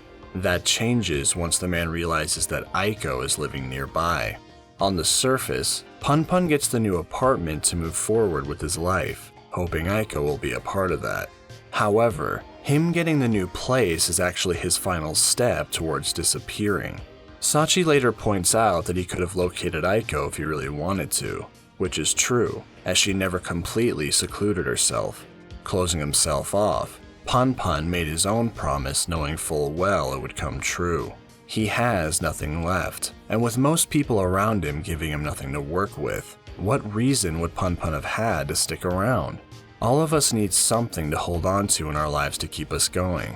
Without that, it becomes increasingly difficult to perceive our individual purpose. Thankfully, Sachi appeared at just the right time with a request for his help. This new motivation gradually pulled Punpun out of his downward spiral, even getting him closer to a few select others. Punpun truly makes a breakthrough after his confrontation with Sachi in the underground tunnel. Despite her feelings about his current lifestyle, she still shed a tear out of sympathy. The only other person that ever did this for him was Aiko. Receiving this gesture pulled him back to the land of the living, bringing him closer to Sachi as they worked together. Having the same dream he usually has about Aiko on the beach, we see that as she gets farther away, Sachi starts to appear as the new focus. This newer woman is actually overpowering Aiko's presence, and even though he isn't able to erase her completely, the connection that he and Sachi share is clearly positive. Both of them share a yin and yang relationship. Sachi helps Punpun become more outgoing, and Punpun teaches Sachi how to be more aware of others. With additional friends helping to form a more tight-knit group, Punpun starts to gain an actual caring family. Though in the back of his mind, he can't help but assume something will go wrong. Sadly, this does happen after their meeting with the manga editor. Punpun backpedals his mental progress significantly, a shame that despite his hard work, he still wasn't able to contribute anything meaningful. Sachi attempts to give him a pep talk, but it has the opposite effect. This is because she's imposing the same tricks that worked for her onto Punpun. As repeated attempts fall flat, he's left behind by the girl who's determined to move forward. These negative feelings get compounded when he fails to comfort Sachi after the manager's accident. With even the kind older man being out of his reach, he finds himself back in the same depressing place as before. This eventually leads to adapting the fake life of his neighbor Takashi. The interesting thing is, we only see this persona when he's interacting with people at the driving school or during his time with Aiko. Apparently, he still continued his real estate training, as well as visited the manager multiple times in the hospital. This all takes place before he runs away with his lover, so Punpun was still using his time effectively. The old Punpun would no doubt have lost himself to despair, but this Punpun is pushing forward harder than ever. It makes sense, since he's now applying everything he's learned from Sachi. Working towards his goals, he gains confidence and is willing to do anything to be successful. While some of these pursuits aren't exactly productive, he's definitely putting in the effort. However, after finding his answer with Aiko at the hotel, he truly does give up on his aspirations, ready to disappear. He still isn't giving up on life though, showing that Sachi really did leave an impact. Unfortunately, she ends up taking advantage of his kindness, with Aiko following suit. Being used multiple times in his life, he finally takes something for himself, having sex with Aiko. Ready to fulfill his original promise to her, Punpun accepts the role of protector. This profession gets pushed to the absolute limit after Aiko's mother loses her mind. Once he puts a stop to her rampage, he takes on the role of Hikoboshi. I'll get into this more later, but essentially, Punpun is now in a state of being the perfect lover. While Aiko has a hard time gathering herself, her boyfriend is on top of everything. He patches her up, formulates a plan, and gets the mother wrapped and ready for transport.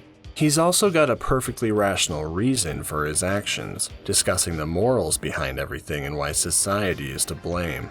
More than anything else, Punpun will keep Aiko safe no matter what, as he's all she's got.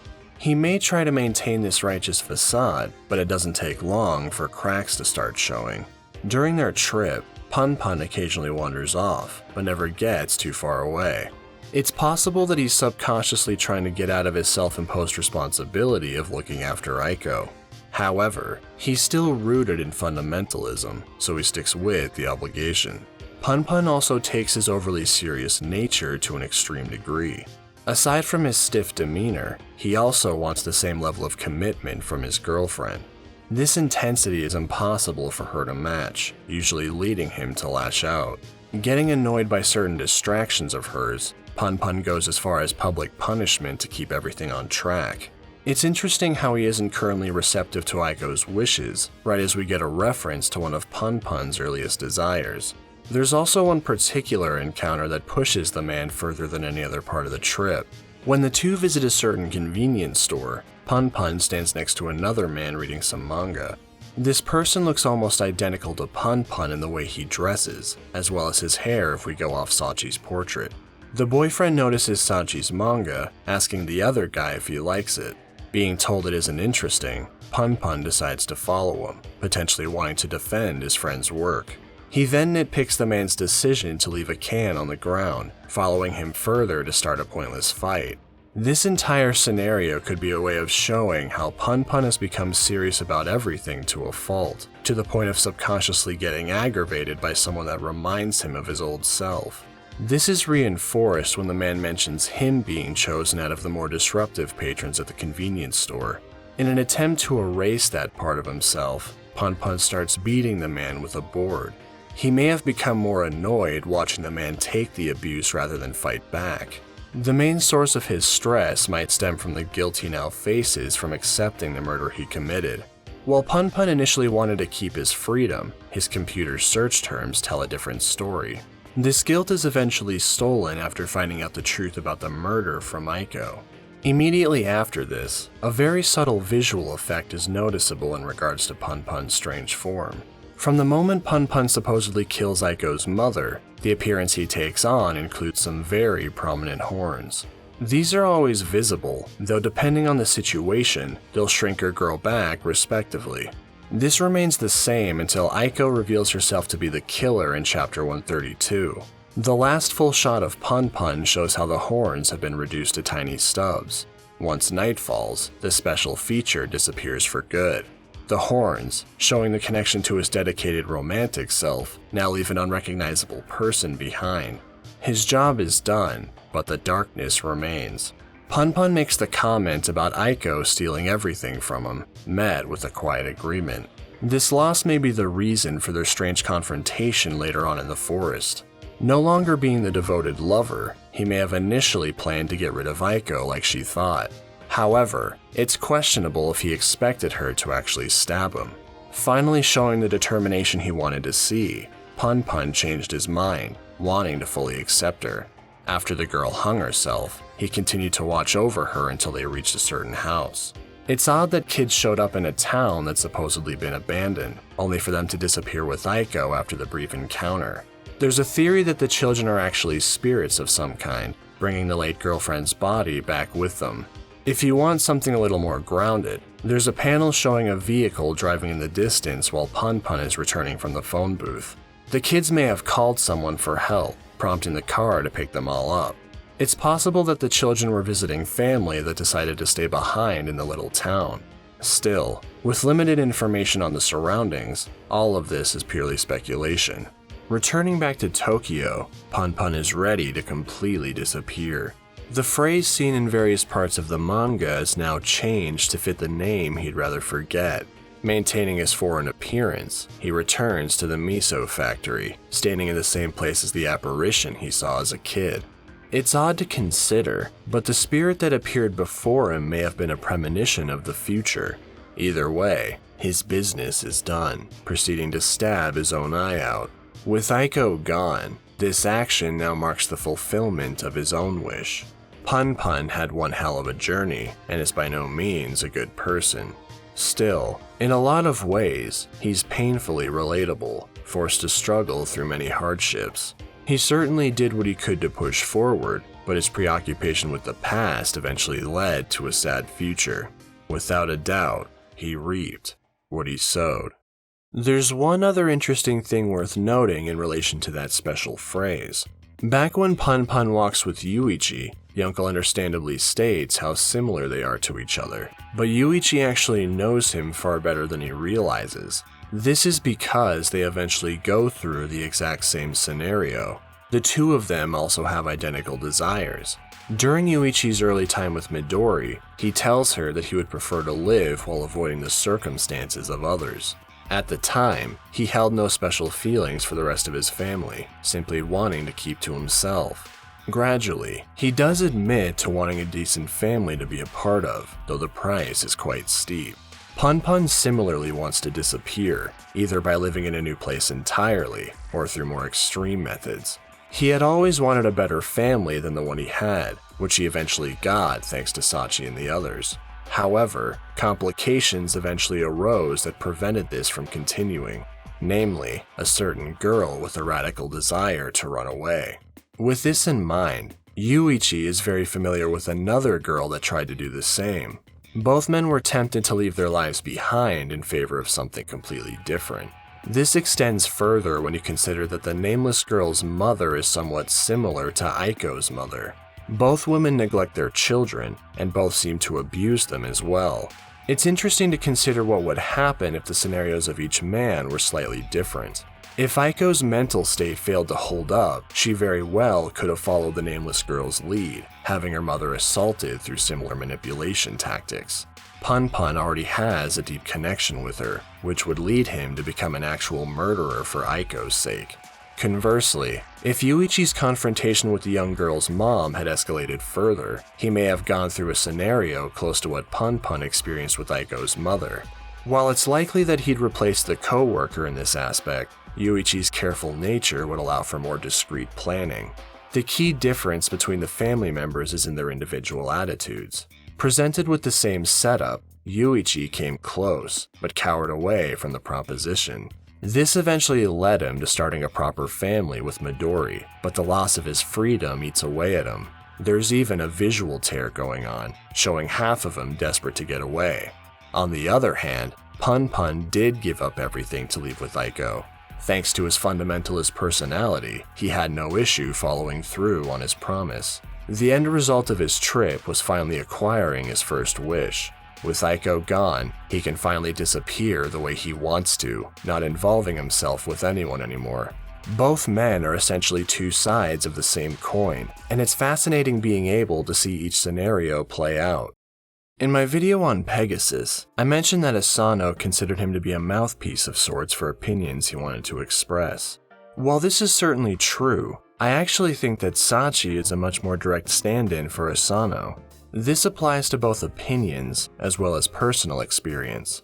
A lot of this comes out during the interview with the manga editor, where we see Sachi's viewpoints on manga coming out very strongly. Asano had a habit of injecting his feelings into certain character exchanges, which is definitely the case with Sachi. At one point, the editor asks her who she's using her manga to fight against. In Asano's case, he was battling society and the readers. Solanin was Asano's first serialization, and while the narrative was nicely presented, it wasn't the kind of project he wanted to continue doing. Being done with feel-good stories, he instead shifted focus to something much darker. Sachi is adamant that manga is meant to be an art piece with real weight that sticks with the reader. Asano's own thoughts echoed this at the time, thinking manga with more lighthearted elements wasn't worthwhile. With dips in readership during more negative parts of Punpun, Asano made it a point to retaliate against that dismissive attitude. He felt a connection to his writing, as it represented parts of him from those days. Sachi is exactly the same way, firmly believing in her way of life and those elements of her manga. Unfortunately, those ideals are a bit too fierce for the editor, as he's more interested in selling potential than her message. She eventually goes on to change her approach, submitting a different manuscript that gets swapped in as a replacement piece. While it's a bit different, Asano's first official work was also published as a way to fill extra space. Sachi's work is pushed for a 2-volume extension, and with a rough page being shown, it's easy to see that she's working on Solanin. The miniseries is now a safe work chosen by Asano and Sachi. As Punpun talks with the man at the convenience store, another page of Solanin is shown, followed by a different page during the last few chapters. Another parallel is drawn when she mentions her younger self seeing what wasn't visible. This calls back to the main characters of Solanin being optimistic about their futures, despite nothing ever being that certain. The final connecting piece is the most obvious one, with a sketch of Punpun being shown to himself. This gets quickly written off as a joke, but I imagine that Asano's editor had quite the reaction when that was the initial pitch. Echoing Asano's later thoughts on manga, Sachi is now ready to become a bit more relaxed with her own series. This outcome can be taken one of two ways. If Sachi uses this opportunity to further her artistic endeavors, then like Asano, the works will allow for continued growth. However, if Sachi remains guilty about selling out her beliefs, the industry might consume her passion. In fact, she may end up like another manga artist from a different Asano work. Either way, only time will tell. During the story, Sachi's manga continues to be rejected, which starts to push her towards the edge. She takes offense to adopting a different story, because changing her manga is essentially the same as changing herself. Being the most outgoing and determined of all the characters, it's admirable how even from a young age, she constantly pushed herself to achieve what she wanted. Her confidence is quite high, to the point of becoming very prideful. This ends up being both a strength and a shortcoming of Sachi's personality. Coming from a similar place as Punpun, she's able to offer solutions and push the man towards a better version of himself. Punpun comes to rely on her strength to the point of dependence, and Sachi takes advantage of this. For years, Sachi had admired the story that Punpun had written in her notebook. Learning that he's in a rough place, she takes it upon herself to fix him. Not only that, but she's also making him the subject of her manga. While Punpun would most likely prefer to not be the focus, he's willing to help in an attempt to move forward. As he follows Sachi's methods and instructions, her self-importance continues to grow, fed more by the confession of Punpun's love. Even though he's still troubled by his past, they share enough affection for him to stay by her side. Being able to praise or scold him casually, Punpun really does become something of a pet to Sachi. This relationship starts to end after Punpun loses confidence in his manga writing. Feeling inadequate from his earlier words, she issues an ultimatum. He can go along with her way of life, or start making his own decisions. With a bad habit of looking down on others, Sachi's pride begins pushing her back to handling things on her own. After the manager gets injured, she doubles down, becoming aggravated with Punpun's actions. She apologizes soon after, but the damage has already been done. As Punpun pursues Aiko elsewhere, Sachi starts drawing up a different manuscript. It's been a while since she last saw Punpun, too busy to care at the moment. Heading to another meeting with the manga editor, her new work is immediately accepted. The man assures her that establishing herself is a good first step towards expressing her real opinions. Even though Sachi should be pleased with this outcome, her face is telling a different story. With her pretentious manga being praised, it's likely that she feels like she's lost something important. As Punpun is sacrificed for the sake of her pride, this success feels somewhat hollow. While Punpun continues to be busy with Aiko, Sachi makes minimal efforts to reconnect. It isn't until Punpun gets caught by Sachi's ex-husband that the two are forced into seeing each other again. This encounter gives us a few interesting pieces of information about Sachi. Being unaware of their former work partnership, the man perfectly describes what happened between them. This leads to a certain earlier point being reiterated. Regardless of the situation, Sachi only relies on herself. Refusing to be dependent on anyone, she broke off her entire marriage mostly out of pride. I say mostly because there's one other noteworthy cause: shame. Sachi's ex went through the exact same trials as her, but came out the other side more successful. Despite Sachi's best efforts at the time, her talent for art gradually disappeared, causing her to run. With every part of her surrounded by failure, her pride was smashed. Punpun acted as a way to regain herself while restoring that lost pride. Nevertheless, Sachi still admires her ex, to the point of inviting him over prior to this meeting. This results in Punpun being expected to pick up the pieces of their little rendezvous. Sachi knows that she's in the wrong with her abortion request, and to some degree, it feels like she's running away again. After getting left behind, Sachi tries to go back to her manga, but the situation with Punpun continues to nag at the back of her mind.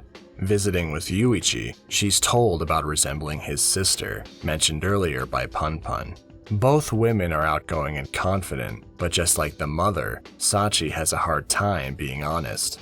This comes to a head after returning home, with the artist unable to focus on her work. While she originally stated that Punpun wasn't strong enough to live on his own, it turns out that neither is she. Sachi is only human, and even though she had her reasons for attaching herself to Punpun, she really does care about him. Following another trip, Sachi is ready to accept the responsibility of supporting Punpun. Waiting for the man to return, she focuses on cleaning up her place for a new assistant. Throwing away her old Milky Way painting, she admits that it was impossible for her to actually see the stars as reference. Wanting to live more honestly, Sachi's letting go of the past to properly move toward the future.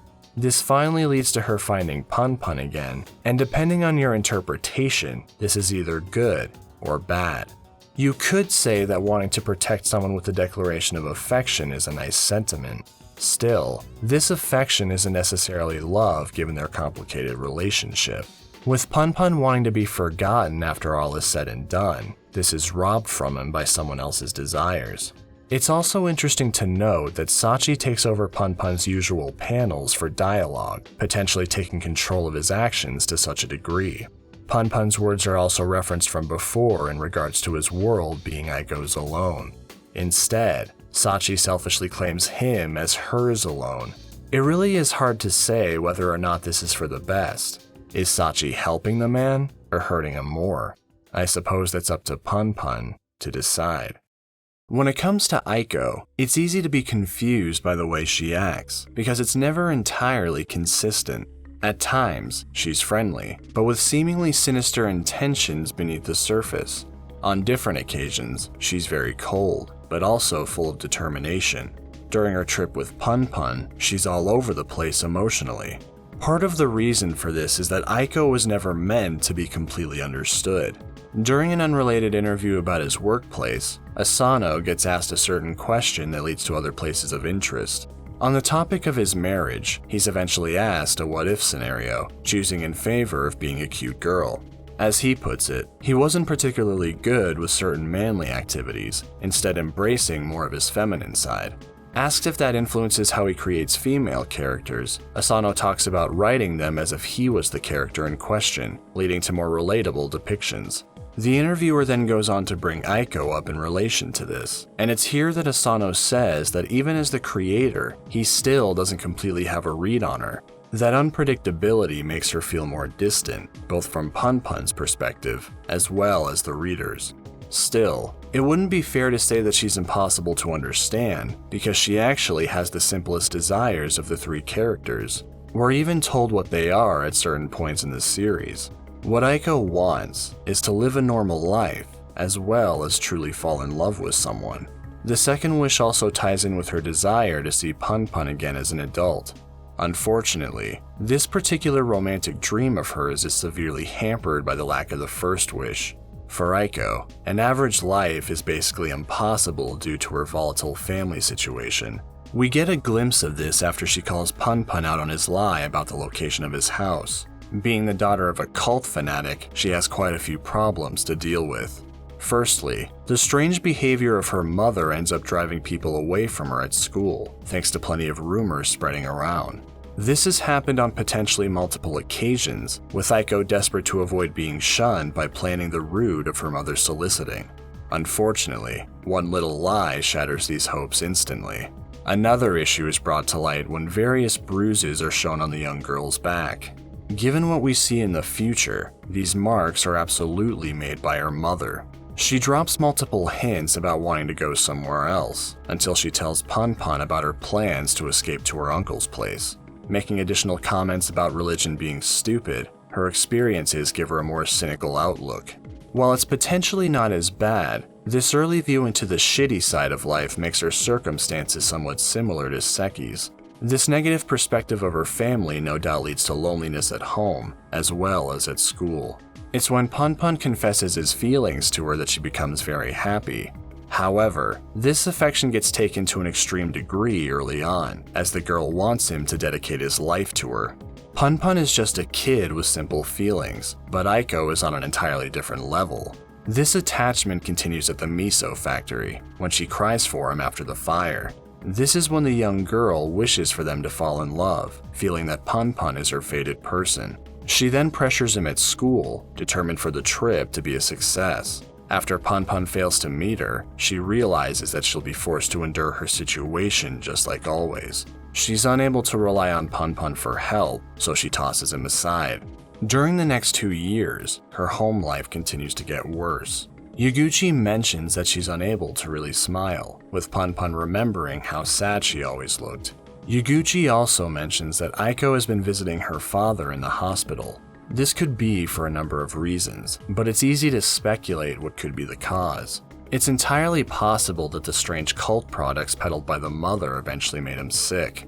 Given the woman's capability for emotional outbursts, the man may have also been checked in for stress-related issues. Seeing what she's willing to do out of pure rage, it's even viable that the husband received his own share of abuse. The most likely case is probably the latter, as Aiko mentions that he spent most of his time at work. This could lead to both emotional and physical damage, with the mother furious that he spends more time away than at home. It's impossible to say, but his hospitalization takes place just before he left for good, leaving Aiko alone with the remaining parent. This definitely isn't taken well, shown in the future by a few interesting shots of nearby items in the home. It's likely that Aiko tried to reach out to Yaguchi as a way of forgetting about Punpun, with those hopeful memories most likely lingering. She may have also wanted to be accepted by someone, as her former popularity has now given way to the rumors she's more used to. Attempting to then run away with Yaguchi, she gets disappointed by his answer, realizing how different they are. This brings her right back to Punpun's side. Among other things, Yaguchi has a good family, but she knows that Punpun doesn't. She never told him, but as a kid, she heard his friends talking about his parents' domestic dispute. Discarding her old dreams, she only wants one other person to understand her, with Punpun's despair being a perfect match. Aiko even has a dream that seems very close to the ones Punpun has.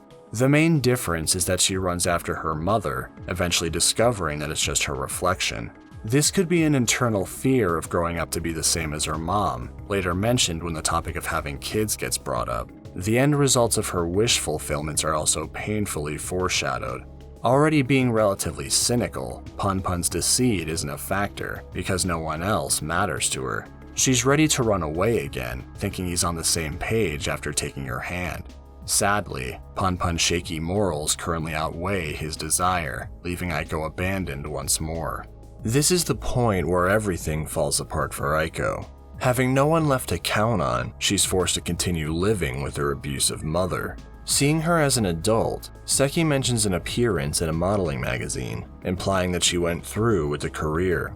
However, the woman denies her inclusion, quickly leaving the interaction. Flipping through the magazine in question, we see that Aiko really was a model, but she had a lot of issues with the job. Her demeanor made it very difficult to act appropriately, and her mother didn't want her being scammed. Though given her psychotic behavior, it's much more likely that she wanted to prevent her daughter from gaining a sense of independence. Punpun also notices these restrictions when they go to visit the girl's home. These limitations are especially apparent when we finally get a taste of her home life in Chapter 108. Right away, we see Aiko keeping a lot of distance between her and her mother. Making a light comment about her mom's conspiracy theory, Aiko immediately backpedals while showing nervous body language. Arriving at her job, she covers her face to hide the usual bruising she gets at home. One of the co-workers harshly talks about her current situation, including the detail of her mother becoming injured, leaving Aiko to take over the work. This injury is never questioned, leaving the older woman to buy expensive cult-related items, as well as very elaborate sex toys. Repeated insults and meddling also lead to the girl pushing everyone away at her job. Arriving back home, Aiko makes the mistake of finally asking about her mother's condition. The daughter makes it very clear that she can't handle this way of life anymore.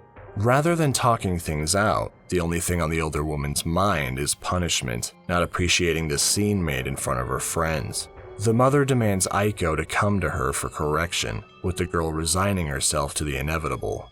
This particular scene also calls back to the girl's childhood, when Punpun expects discipline from Aiko. It could very well be because of her mother's behavior that the young girl decides to disengage.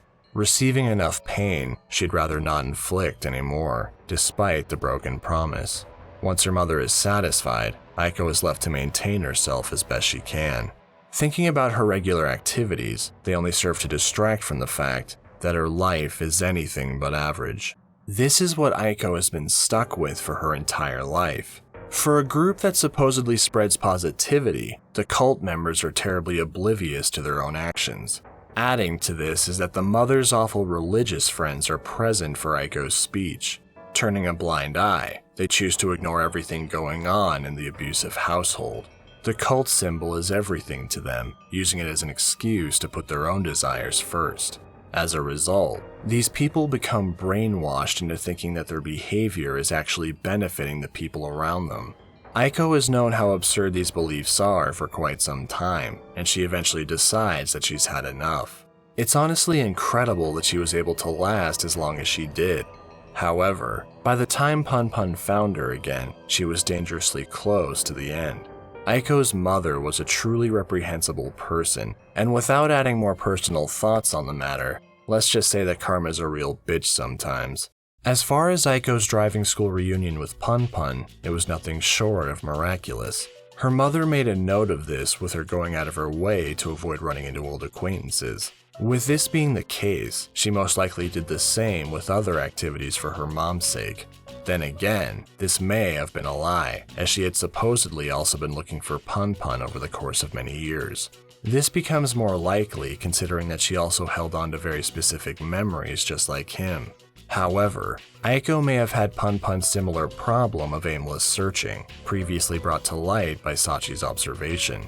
Regardless, the two did end up meeting again, and within moments, Aiko begins testing him. She already chose clothing that she thought he would like, and now she plans to see what kind of person he's become. Her first glance at his personality is already disappointing, watching Punpun act far more casually than he used to. Going on to adopt her own fake demeanor, Aiko presents herself as a girl who has everything. After listening to the man talk about his made-up life, she starts to lose hope that Punpun is the person she remembers. She manages to force a smile the whole time, almost being too good of an actor. It's only when Punpun makes a bold move that she finally breaks. Her expression doesn't change much the entire time they're at the hotel, eventually coming to the conclusion that the man she used to know is gone. With no idea how wrong she is, Aiko assumes that Punpun moved on without her. Meeting one last time, Aiko's expectations are completely gone, now full of hopelessness. This gradually gives way to relief, as she's met with nothing but honesty from the man that reverted back to his original self. Glad that her intuition ended up being right, the two have a proper reunion this time. When the couple has sex for the first time, it's not exactly the most positive experience. Aiko may feel that this is merely a rite of passage, going along with it for the chance of truly falling in love in the future. Finishing the act, this might be the case, as their exchange feels painfully artificial. Then again, the love they do share with each other may just be cold, as both individuals are very broken. Aiko had also kept her virginity intact for Punpun, showing that deep down, she really had been waiting for him alone. Granted, the sex doesn't seem to hold the same value as the verbal exchange of their feelings. It's only when Punpun finally agrees to run away with her that Aiko's affection starts to grow. This gets immediately halted after the murder takes place. Punpun takes his new appearance, and this is where the significance of Tanabata comes into play. For a bit of context, Tanabata, also known as the Star Festival, is a Japanese tradition that originated from an earlier Chinese festival. During this, people celebrate the reunion of deities Orihime and Hikoboshi, represented by the stars Vega and Altair. The story of these two is as follows. Orihime spent her time next to the Milky Way weaving exceptional clothing. Her father, known as the Sky King, adored her craftsmanship, so Orihime worked hard every day to continue making the clothing for him. This unfortunately meant that Orihime was too busy to ever find love. The Sky King became concerned for his daughter's happiness, so he introduced her to Hikoboshi, who lived on the other side of the Milky Way. After meeting, they instantly fell in love, getting married shortly after. This led to the end of Orihime's weaving, and the cowherd of Hikoboshi started making a mess of the heavens. The Sky King became furious, using the Milky Way to separate the two lovers. Orihime was heartbroken, begging her father to see Hikoboshi again. He eventually gave in, allowing them to meet on July 7th each year if she completed her weaving. They were unable to meet the first time because there was no way across the Milky Way. She cried so much that a flock of magpies came to her, allowing her to use their wings as a bridge across the celestial river. If the weather is nice that day, everything goes according to plan. However, if it rains, the river rises too much, preventing the magpies from coming. If this happens, the rainy day is known as the tears of Orihime and Hikoboshi. The relevance of this story becomes immediately apparent from the first chapter of Goodnight Punpun. After giving his son the telescope, Punpun's father briefly talks about the summer triangle. This was purposefully inserted by Asano as a reminder of the love triangle he planned on creating. Reiterating an earlier point, Punpun's later appearance is meant to represent Hikoboshi, otherwise known as the cowherd star. What readers may interpret as a demon-like appearance is actually meant to be seen as bullhorns. Sachi is represented by the star Deneb, appropriately part of Cygnus, the swan constellation. Deneb marks the magpie bridge that allows the two lovers to meet. This is an interesting role for Sachi to have, as without her, Punpun definitely wouldn't have met Aiko again. This leaves Aiko to play the part of Orihime, able to finally be with the person she loves. The problem is that Punpun is embracing his role to an extreme degree. With all of his complex musings about humanity and morality, Aiko isn't sure how much of this Punpun is actually himself. She's more focused on the weather, waiting for a certain day to arrive. As the two travel around, various dates are shown throughout the chapters. One reason is to give a vague concept of their time together, but the other purpose is to count down to Tanabata. Aiko still thinks about her wish for them to truly fall in love, finding this desire harder to reach thanks to an overly serious brick wall. She continues to remain hopeful though, simply being happy to be with Punpun. They do share some more intimate moments, including a few that potentially overwrite similar experiences with Sachi. As more time passes, this closeness gradually shifts into a more violent direction. Eventually bringing up the odd idea of gouging out Punpun's eye, there may be something more to her intentions. In my video on Pegasus, I made a point in regards to the importance of filling in a Dodoma doll's eye. This action marks the fulfillment of a personal wish. At the end of a certain chapter, there's an image showing Aiko holding a Dodoma doll. The chapter in question just so happens to be the one involving the fork. While it's never referenced in the story, this could be a drastic way of making her wish come true. You could go as far as saying that Punpun literally is her wish. Sadly, her lover continues to pull away, with the guilt of his crime starting to sink in. The rain continues on, with Aiko yet to find her true lover. She holds on to her aspiration, buying a Tanabata-themed purse, as well as writing down a wish for the day. Unfortunately, she gets berated with insults, being abruptly pulled away before she can hang the paper. On top of everything else, she keeps having the same nightmare. Stuck at her high school desk, she's forced to endure a seemingly endless stream of bad luck. Ordinarily, the dream ends with her sitting alone, but the third time this happens, her mother is seen standing next to her. This appearance may show that Aiko's conscience is starting to attack with guilt. Her injuries and slight distance with Punpun leave her with little time left. When they reach the island, however, she manages to get what she's been hoping for. For a brief moment, Punpun drops his guard, showing her that without a doubt, he really does care. His honesty convinces Aiko that Punpun is the same person she fell in love with. They finally truly connect on the beach, sharing a nice moment together before Punpun reverts back to his old form. Seeing this, Aiko now wants to set him free, revealing the truth about the murder. The skies finally clear up, showing the stars that Aiko had been waiting for.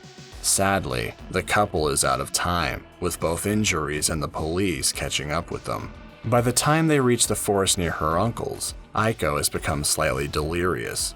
The high-stress situation mixed with her deteriorating health makes her more paranoid, and Punpun doesn't exactly help with this. Regardless, they reach their final destination, leaving the two lovers to make the Tanabata promise at the old house. Taking her life, Aiko has released the man she loves from the burden of watching over her, though her wounds would have also done the same soon enough. It's unclear when Aiko wrote her final message, as the paper was still blank before the police report. Nevertheless, it's clear that she loved Punpun, and both of her wishes were granted in some capacity. Aiko is a terribly tragic heroine that deserved better, but at the very least, she was able to find her peace, in time for clear skies. A few years later, Punpun talks with Aiko in a dream.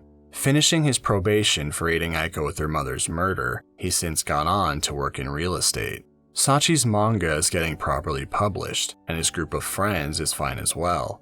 The man is managing his life decently enough, doing his best while helping others when he can. His relationship with Sachi is still unclear, with her daughter's attachment to him continuing to complicate things. Preferring to be alone, Punpun still hopes that he can disappear someday. While this isn't possible just yet, he's still determined to mourn Aiko until the end of his life. He later apologizes for lying about their Tanabata wish. The lovers will never be able to meet again, and he certainly can't be killed by her anymore. The future they wished would disappear into nothing will simply continue on, leaving Punpun to take things one day at a time. At the end of the story, Harumi, one of Punpun's childhood friends, is reintroduced.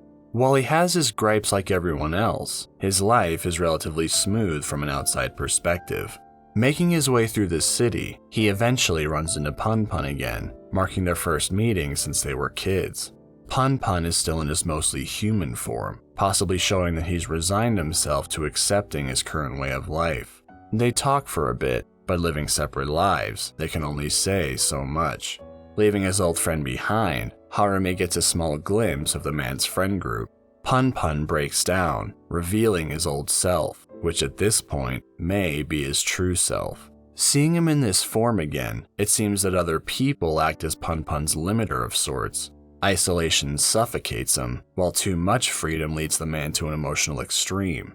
Able to live a modest life alongside a small family that cares, Punpun can strike a balance. He can't disappear, but he may not have to now. Despite Sachi's earlier statement in regards to their future, it isn't necessarily set in stone. The two are certainly compatible, and while it may take some effort for personal growth, they might end up working things out. However, Punpun does make a comment to Aiko in regards to his desire to live alone. Whatever happens, he and Sachi will deal with it together. This is the ending that Asano eventually came to after trying various other ideas. This includes one where Punpun dies trying to save Sachi's daughter from a fall onto some train tracks. Essentially, the series would have ended where Gantz begins. Nevertheless, Asano decided to leave Punpun alive, as this was how he would end up suffering the most. Although this is supposed to be a bad ending, others may see it as a good way to conclude everything. Either way, Asano wrapped up the story he intended to make, taking a basic premise and pushing it to the limit.